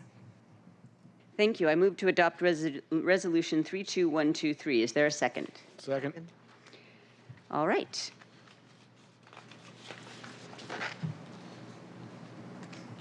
Go ahead. Do you have any comments? What? It's moved and seconded, so to Adopt the resolution. right, to adopt the resolution. Do you have any comments? So here's the thing. Let me say that again. It's been moved and seconded to adopt the resolution, and as sponsor, I'll address it and open the floor for comments. The pro tem calendar is simply a calendar of it's a schedule of people who will stand in for council president and, if necessary, the mayor, when both the president and the mayor are gone. So it's a procedural piece of legislation that keeps us on schedule when people are not able to be here, either for planned absences or for any kind of unplanned absence. All right. Any comments? Okay. Clerk, would you please call the roll? Councilmember Hollingsworth. Aye. Councilmember Kettle. Aye. Councilmember Moore. Aye. Councilmember Mosqueda. Aye. Councilmember Morales. Yes. Councilmember Rivera. Aye. Councilmember Saka. Aye. Councilmember Strauss. Aye. And Council President Nelson. Aye. 9 in favor, none opposed. The motion carries and the resolution is adopted, and the chair will sign it. Will the clerk please affix my signature to the legislation on my behalf? All right, it's been moved and seconded to adopt the resolution. As sponsor, I will now address it and open the floor to comments. Agenda item 2, resolution 32124, relating to committee structure, membership, meeting times, and duties of the standing committees of the Seattle City Council for 2024 and 2025, and superseding resolution 32037. Okay, folks, this is our basic, this is the resolution that sets our council committee assignments. Just for some background, the Seattle City Charter only identifies 3 committees that we have to have. They are the Rules Committee, Finance Committee, and Labor Committee. And and then every 2 years we reconfigure the committees to reflect what makes sense at the time. And for the past few weeks, in anticipation of being elected Council President, I've been working with all of you collaboratively, hearing what you are interested in, and I lead with wanting to assign committee chairs, committee chairpersonships to the people who want it most, because that is the way to make sure that your interests are reflected and you're engaged. And it's very difficult to give everybody exactly what they want, but I do believe that we've got a committee structure that reflects all of your strengths and will allow us to move legislation effectively and efficiently on behalf of the good of the people.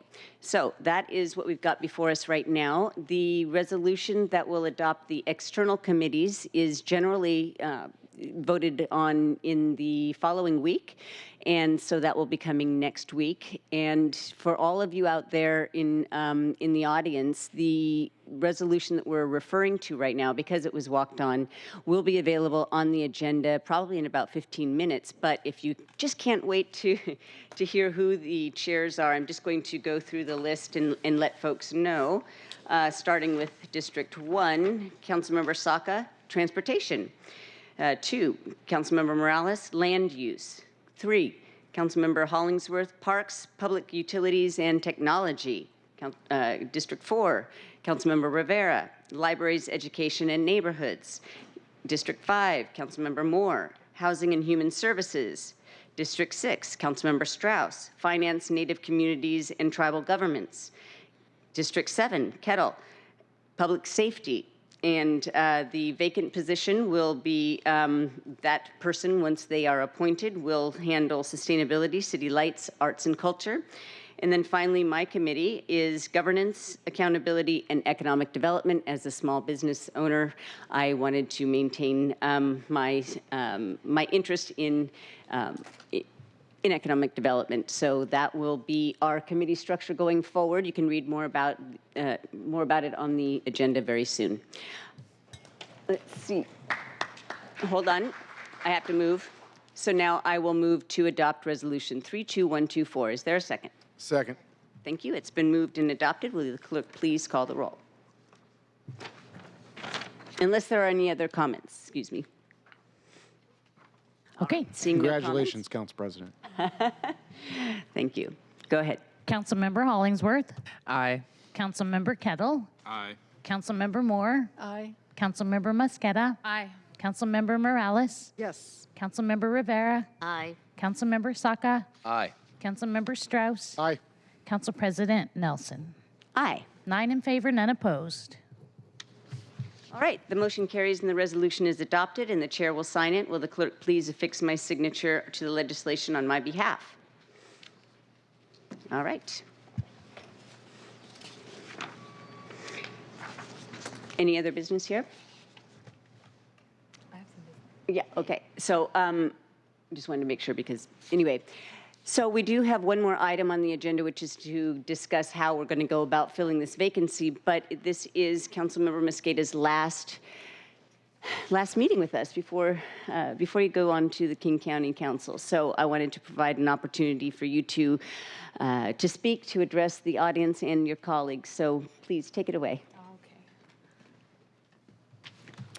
Well, thank you very much, Madam President, and congratulations to you. Congratulations to all the council members who are here with us today, both the new council members and the incumbents. It's very exciting to be here at my last council meeting and have the opportunity to share the dais with you. Councilmember Saka asked in the break if I was going to get a chance to say something. Thank you for asking, but this is really all about you all today. So I appreciate the opportunity to say some words on the way out and to congratulate you all as well. I do want to say it has been an honor of a lifetime to serve in the city of Seattle. About 6 years ago in November 2017, there was a vacancy, so I got sworn in a little bit early, and it was a room packed like it was this afternoon, and it was exciting to see that same energy today for all of you who are coming in as the first-time council members, and for those who didn't get the chance to do that during COVID, it's really exciting to see the energy that's here. I heard council members mention the importance of family, and I want to thank my family who's been here with me in spirit and also working at home for the last 3 years, who literally was in the room helping to be part of how we shape and invest in the city of Seattle. So to my husband, Manuel, and to our daughter, who is now 4 years old, I want to thank them for their work. It feels like it was a lifetime ago that we started this work. It literally was a lifetime ago because Camila is now 4 years old. She was not there 6 years ago when I started. And it's an honor to not only be able to have served, but to also then have the title of the first sitting council member to give birth while in office. So Camila is a representation of that. And to my parents, they are not here. Hopefully they will be here next week when I get the swearing in at King County Council. But my dad, Larry, and my mom, Patty, activists, educators inspired in me the desire to fight for more inclusive community and to fight for progressive change and to stand up when the status quo isn't working for us. So hopefully you all get a chance to meet them if you haven't had a chance to meet them already. But that is the family that's been guiding me through this. And many of you, there's folks in this audience and some are probably downstairs waiting for you, members of both the business and labor community, folks who work on housing and in environmental justice, people who work on transportation and fighting for our most vulnerable. We have had a motto in our office about aggressive collaboration, and we wanted to frequently meet with members of the community through our community roundtable meetings that we held quarterly to actually hear directly from folks about what issues needed to be addressed. So I wanted to thank everyone who've been coming to meet with us both virtually and in person prior to COVID to make these policy decisions happen. It's been a collective effort. I want to thank Mayor's office as well. You mentioned them, and there's some folks still in the room. Thank you for your collaboration to Mayor Harrell's office, especially over the last few years as we've worked to try to emerge from the impact of the COVID crisis and to do so in collaboration and in partnership. And to really do so has required all of the council members, in addition to the mayor's office, along with central staff and the department team. So to the central staff members who are still here, to the executive team, and to every member of the city family who works for the city of Seattle, who've been on the front lines during the COVID crisis, who continue to serve our most vulnerable community and think about the city that we want to be. We want to thank you for the work that you've done, especially in these trying times, and to do so in partnership with the council, especially in the last few years, has been really appreciated. So thank you to the Herald administration. To all of the folks in the legislative department, I mentioned the central staff team, but to the clerks, to our IT team, to security, to people who make this floor run, whether it was virtually or in person. There's a lot of work that goes into these efforts. So you guys are very lucky to have them at your side. And it's really exciting to be here with new council members. I did a little bit of some interviews before leaving at the end of the year. Well, I guess today's my last day. But I did some interviews and folks asked, like, what do you think about the next council? And I really focused on optimism and unity and the strength of coming together to find ways to solve some of these most pressing crises. That's what I talked about. I think that this is the moment, as council members have noted, to focus on where there's unity. And I think that it runs counter to the narrative that some would like us to believe that there's great division in this city. If we focus on where there's unity and common ground and we bridge those divides, if we do that, we can address the crises that we see growing. I do think that voters want to see change. But what I think voters want to see a change in is the systemic crises that are growing in our community, whether that's health issues, behavioral health or mental health issues, whether it's housing and homelessness, whether it's investments in our business community or the growing arts sector. We all want to see changes in how we grow as a city. We are the largest large city that continues to grow throughout the COVID crisis. We have seen a growth in population, and we have seen a growth in needs within our community. And I think what we have heard from the community loud and clear is that they want to see a change in what we see in terms of human suffering. And I also know that everyone that's sitting up here had support from our labor community, every single person. And what I think that that signals is that we are stronger when we focus on working families and investing in what working families and retirees and future workers of this city need. The labor community who came together to support folks to sit in these seats want us to work together to deliver on these most pressing crises. And 4 incumbents were on the ballot, 3 won. 75% of those incumbents winning in their races, I think, means that the new electeds and the incumbents that are here, they chose us. And whether it's at the city or the county, we can collectively address these crises together. We can do this by focusing on these big systemic issues. We can do this by making sure that the funding that we are investing in delivers. We have built some of that in when we look at how we invested in housing, for example. The funding that we've put into small businesses through equitable development. We have built in ways that we can invest in accountability and transparency. And I know that the voters are going to be well served by this council if we collectively focus on investing in working families and showing folks that we will be a resilient, more inclusive, more equitable, and more just city and region collectively. So I'm excited that we have that opportunity to work together, whether I'm at the building across the street or as your constituent, Councilmember Saka, or citywide, we'll be able to work on these issues. And with this body, I'm hoping that we can collectively focus on the urgency, the need for investing in these issues with humanity and integrity and compassion that they need. I want to thank the council members that I've had the chance to serve with over the last 6 years. Some of them were in the office. Some of them were in the room here earlier. I see some existing council members who still have emeritus status in the room here today. And I want to congratulate my colleagues who I've had the chance to work with over the last few years sitting in this seat. Councilmember Strauss, Councilmember Morales, and now Council President Nelson. Thanks for the opportunity to have worked with you over the last few years. And to our new colleagues, I'm excited for the opportunity to continue to work with you. It has been, I think, someone said drinking from a fire hose when I talked to them earlier. It moves fast here, as the council president noted.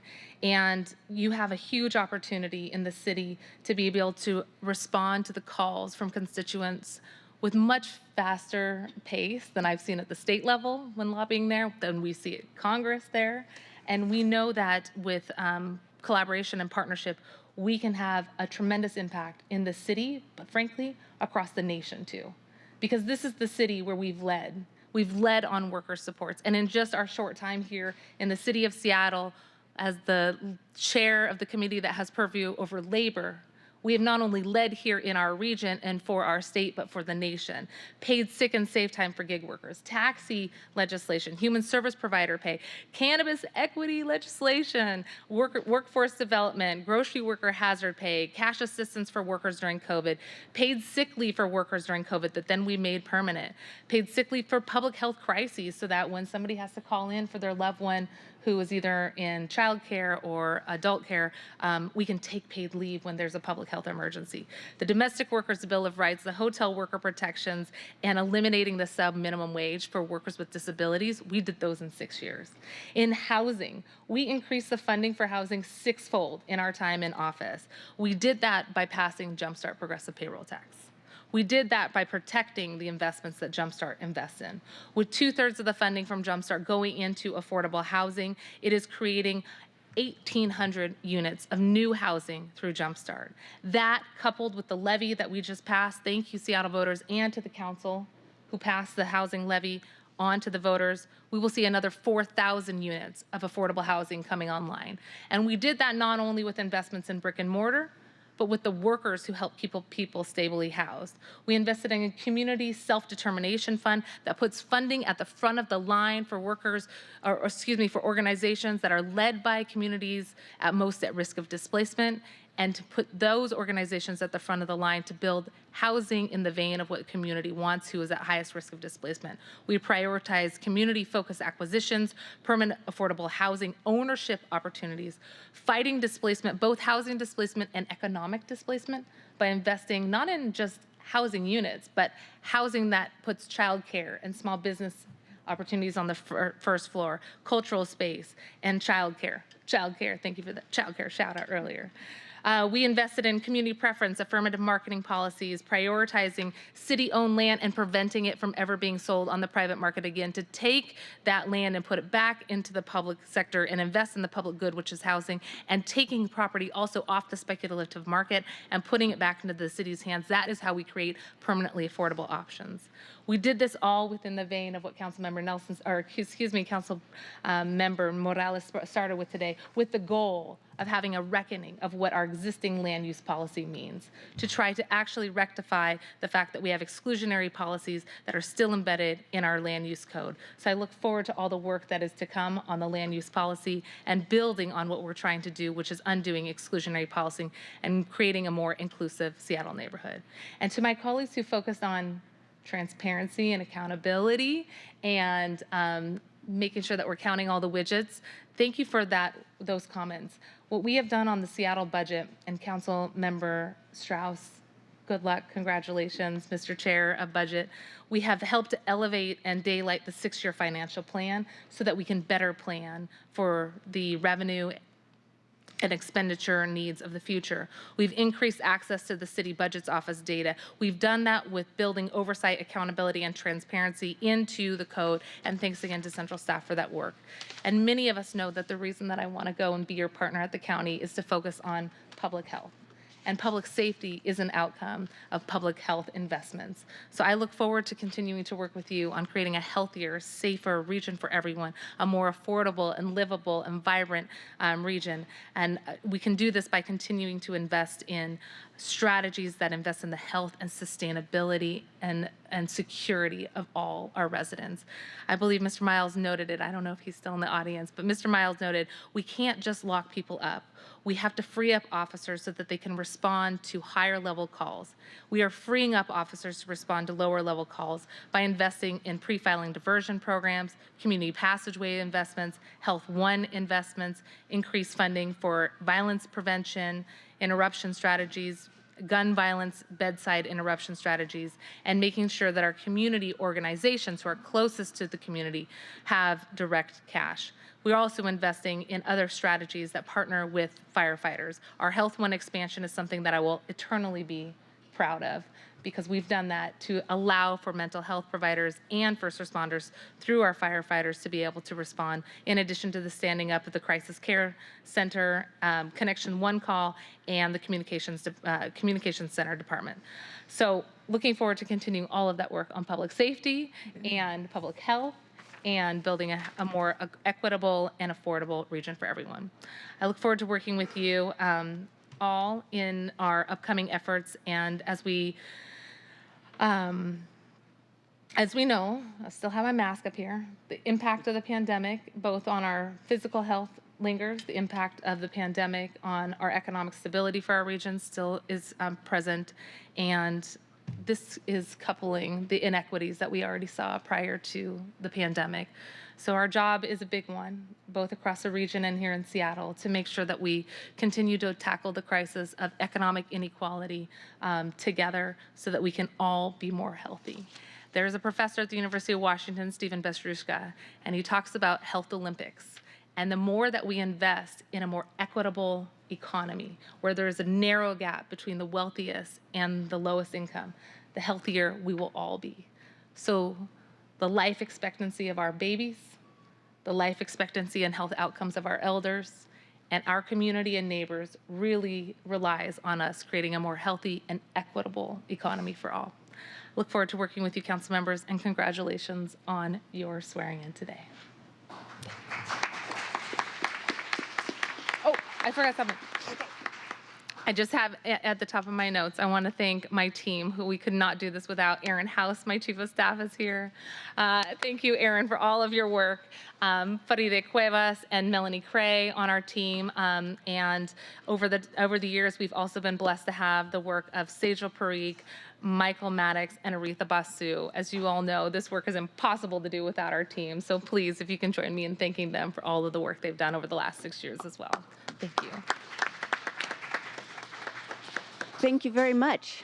I always appreciate how you make sure to share the appreciation for everybody that takes part in public service. So thank you for your comments, and I'll see you right over there. Right over there. All right, now we are going to move on to item K, which is the matter of filling the vacancies. So the city clerk, Shireen Dedman, will now lead us through an overview of the appointment process and timeline for the appointment to the vacant city council position 8, Councilmember Mosqueda's position. Go ahead. How about this? Okay, great. Okay. I hope it's okay if I present from here. You're also welcome to come to the table if you'd like. I know. Okay. Yeah, I hope this is okay. Perfect. So, good afternoon, council members. On December 12th, 2023, Councilmember Teresa Mosqueda submitted her resignation to me. And so I would like to express my gratitude to you for your service to the city of Seattle and wish you the best of luck in King County. Your final day, her final day, is today, January 2nd, 2024. through the end of the day, which is very important. As a result, her seat, position 8, citywide, will be vacant as of tomorrow, January 3rd, 2024. Today, I would like to provide an overview of the process to fill a vacant city council seat. Please consider this the official announcement of the vacant position 8 seat on city council. The City of Seattle Charter, Article 19, Sections 5 and 6, determines that an office becomes vacant, among other things, upon the resignation of the incumbent. If any office other than mayor becomes vacant, the City Council shall, within 20 days thereafter, select a person to fill the vacancy. That person shall possess the qualifications required for election to the City Council office, and the selection is effective only upon the affirmative vote of a majority of all members of the City Council. Per Article 19, Section 2, the minimum qualifications for elective officers of the city are being a citizen of the United States, being a qualified elector of the state of Washington. Elector means any person who possesses all of the qualifications to vote under Article 6 of the state constitution. Being able to read and write the English language, and being a registered voter and resident of the City of Seattle from at least 120 days prior to submitting an application. If the office is not filled within 20 days after it becomes vacant, the City Council shall meet and vote at least once each business day until the vacancy is filled. This means that council will not need to meet on Saturdays, Sunday, and any holidays should an appointment not be made by the 20th day. Section 1.04.070 of the Seattle Municipal Code governs the computation of time in the charter and the code and states that the day of the event from which the time begins to run is excluded from the count. So that means January 3rd is excluded.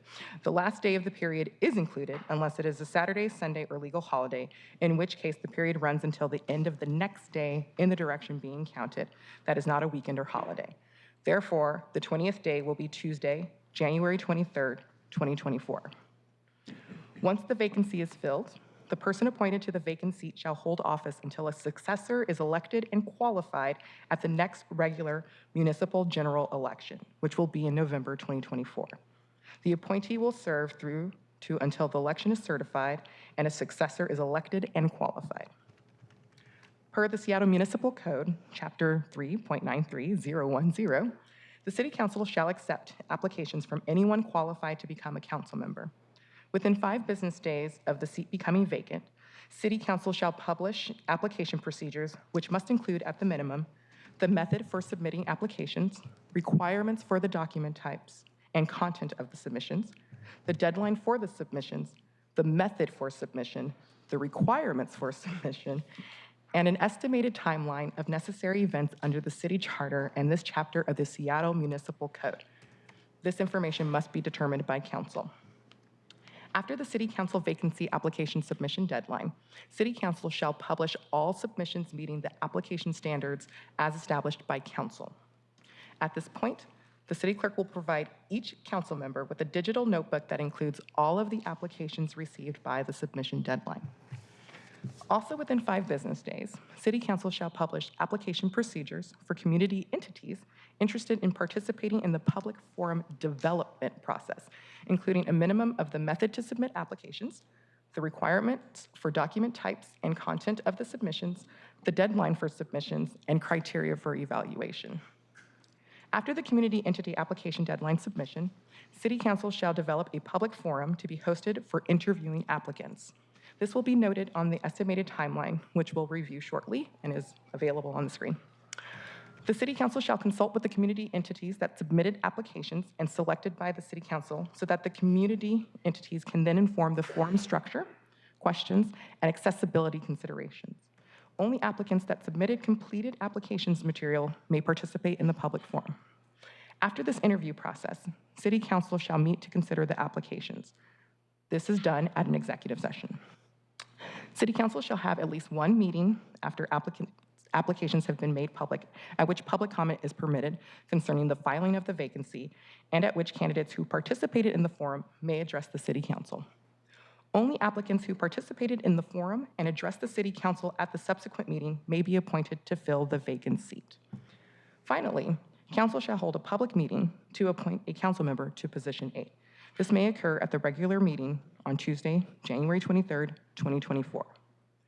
General information about the vacancy has been posted to the city's website since December 26, 2023, aka 5 business days from January 3rd, and included information about the vacancy and invitations from community entities who want to provide feedback about or participate in the public forum development.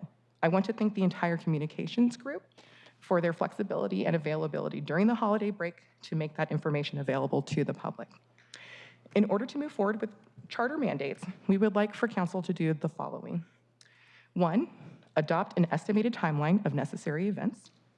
2, to decide the following portions of the application process for position candidates. That includes the methods for submitting applications, requirements for document types for submitting applications, content of the applications, the deadline for submissions, the method of submissions, the requirements for submissions, and an estimated timeline of necessary events. And 3, we would like for you to decide the following portions of the application process for the community entity input, including the method for submitting applications, requirements for document types for submitting applications, content of the applications, and the deadline for submissions and criteria for evaluation. And just as a side note, once the estimated timeline is established today, please reserve those dates and times in your calendars. I am now ready to hear if you have any questions. Thank you very much for that. I think the takeaway is that there's a lot of information on the council website that will to provide the important dates that you just read. The vote is anticipated to be on Tuesday, January 23rd. The application period is until the 9th, did you say?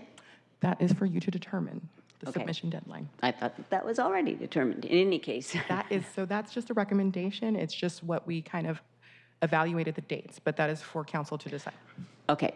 There will be a public forum, and that date is yet to be determined. Correct. And there will be community input, and there are opportunities to provide that. And if any community organization is interested in having that input, then they can submit their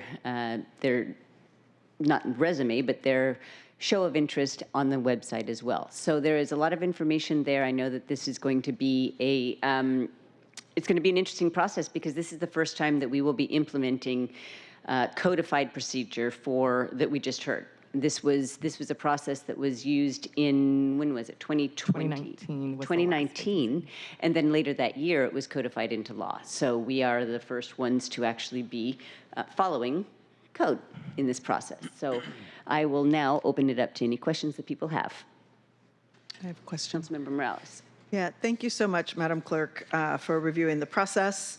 It's going to be important to have as much transparency as possible about this process in the next few weeks. I will say, we do have a process, but we don't have specific criteria by which we make a decision as council members. And I will also say that I saw at least 4 people in this room today who I know are interested in the position. So I think it's important that we really get some clarity among ourselves about how we will be making our own decisions about this position. I want to say at the outset that I'll be looking for folks who have experience or expertise in any of the big issues that we have to tackle this year. We do face some serious challenges in the next few years. I'm sure that working together, we can best serve our constituents. But as I said before, a looming discussion is how we're going to address the $250 million deficit in our budget. We will have that conversation starting in the fall. How we protect city workers who provide essential government services. As we work with the executive, with CBO, with our own Office of Economic Forecasting, we will be grappling with how to make those decisions. My hope is that we can ensure that our newest city workers, who very often have been recruited recently from communities of color, are not the first or the only people who may be looking at cuts. The budget deficit demands that we make hard decisions about how to generate revenue and what services may need to be cut. And I will say we're not going to solve the $250 million deficit by cutting fat or finding efficiencies in our city government. There's going to be some very hard conversations for us to have. And so between the budget, the comp plan, the Seattle Transportation Levy, the SPOG contract, we have some critical conversations coming this year, and it's going to be really important to me that we have somebody filling this particular seat, leaving big shoes to fill with somebody who's got some expertise or experience in these particular issues. So I just want to state that at the outset of this for the record, because we don't have specific decision-making criteria. We have a process, but we don't have anything that specifies how we as council members, individually or collectively, will be making those decisions. So just wanted to get that out for myself. Thank you. Thank you. I'm looking down the row here to see if anybody else has any questions or comments. We have decided, everyone, I know that at least I am, ready to get to work, and I want to get, process legislation, et cetera, but we will not be having committee meetings this month until we fill this vacancy, because we need the time. We could call special meetings. There is a lot that is undecided, and that is because there has not been somebody in the position that is supposed to make those decisions, and of course they will be made collaboratively. So, more to come to everyone. Did you have anything else to say in closing? No, just if there's any questions about how we did it before, I can address that. Okay. No, nothing further to say. If you have any questions about how it was done in 2019, I have a little information about that, if that would help. But otherwise, yeah, we're just hoping for that decision, because we do have 5 business days to provide that information, so we need a decision sooner than later. And I also need to make the comment that the information that's available on the website is different than what I just said, because that information about the counting of time is something we newly discovered today. So that will be corrected. Got it. Council President. Oh, go ahead. Thank you. I was raising my hand on Zoom, but I realized I'm the only one on Zoom today. You made a comment that a lot of these decisions have not been made at this time, and I want to also highlight that we're on the second day of 2024, not even at the end of our first business day of the year, and it's because of your steadfast hard work and because of staff's steadfast hard work that we are in a position before this vacancy is even created officially, that we're ready to get to work to fill it. So thank you, Council President. Thank you. Anybody else? No? Well, I do want to say thank you, Council President Juarez, our departed president. I was going to wait for this to note this at the end, but talk about big shoes to fill. I was going to end this meeting by expressing my appreciation for setting a good example for me in terms of leadership and really how to run a department. So she did a lot of the work in between the end of last year and right now. So got to share credit and appreciation all around. All right. If there are no, go ahead.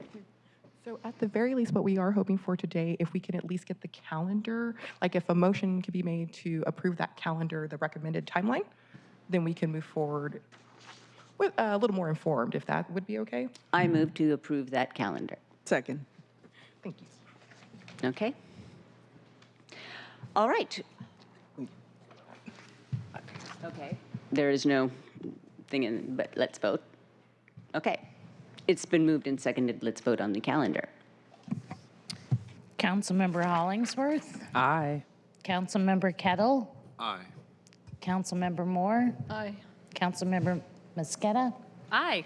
Councilmember Morales. Yes. Councilmember Rivera. Aye. Councilmember Saka. Aye. Councilmember Strauss. Aye. Council President Nelson. Aye. 9 in favor, none opposed. The motion carries, and will the clerk please affix my signature? Okay.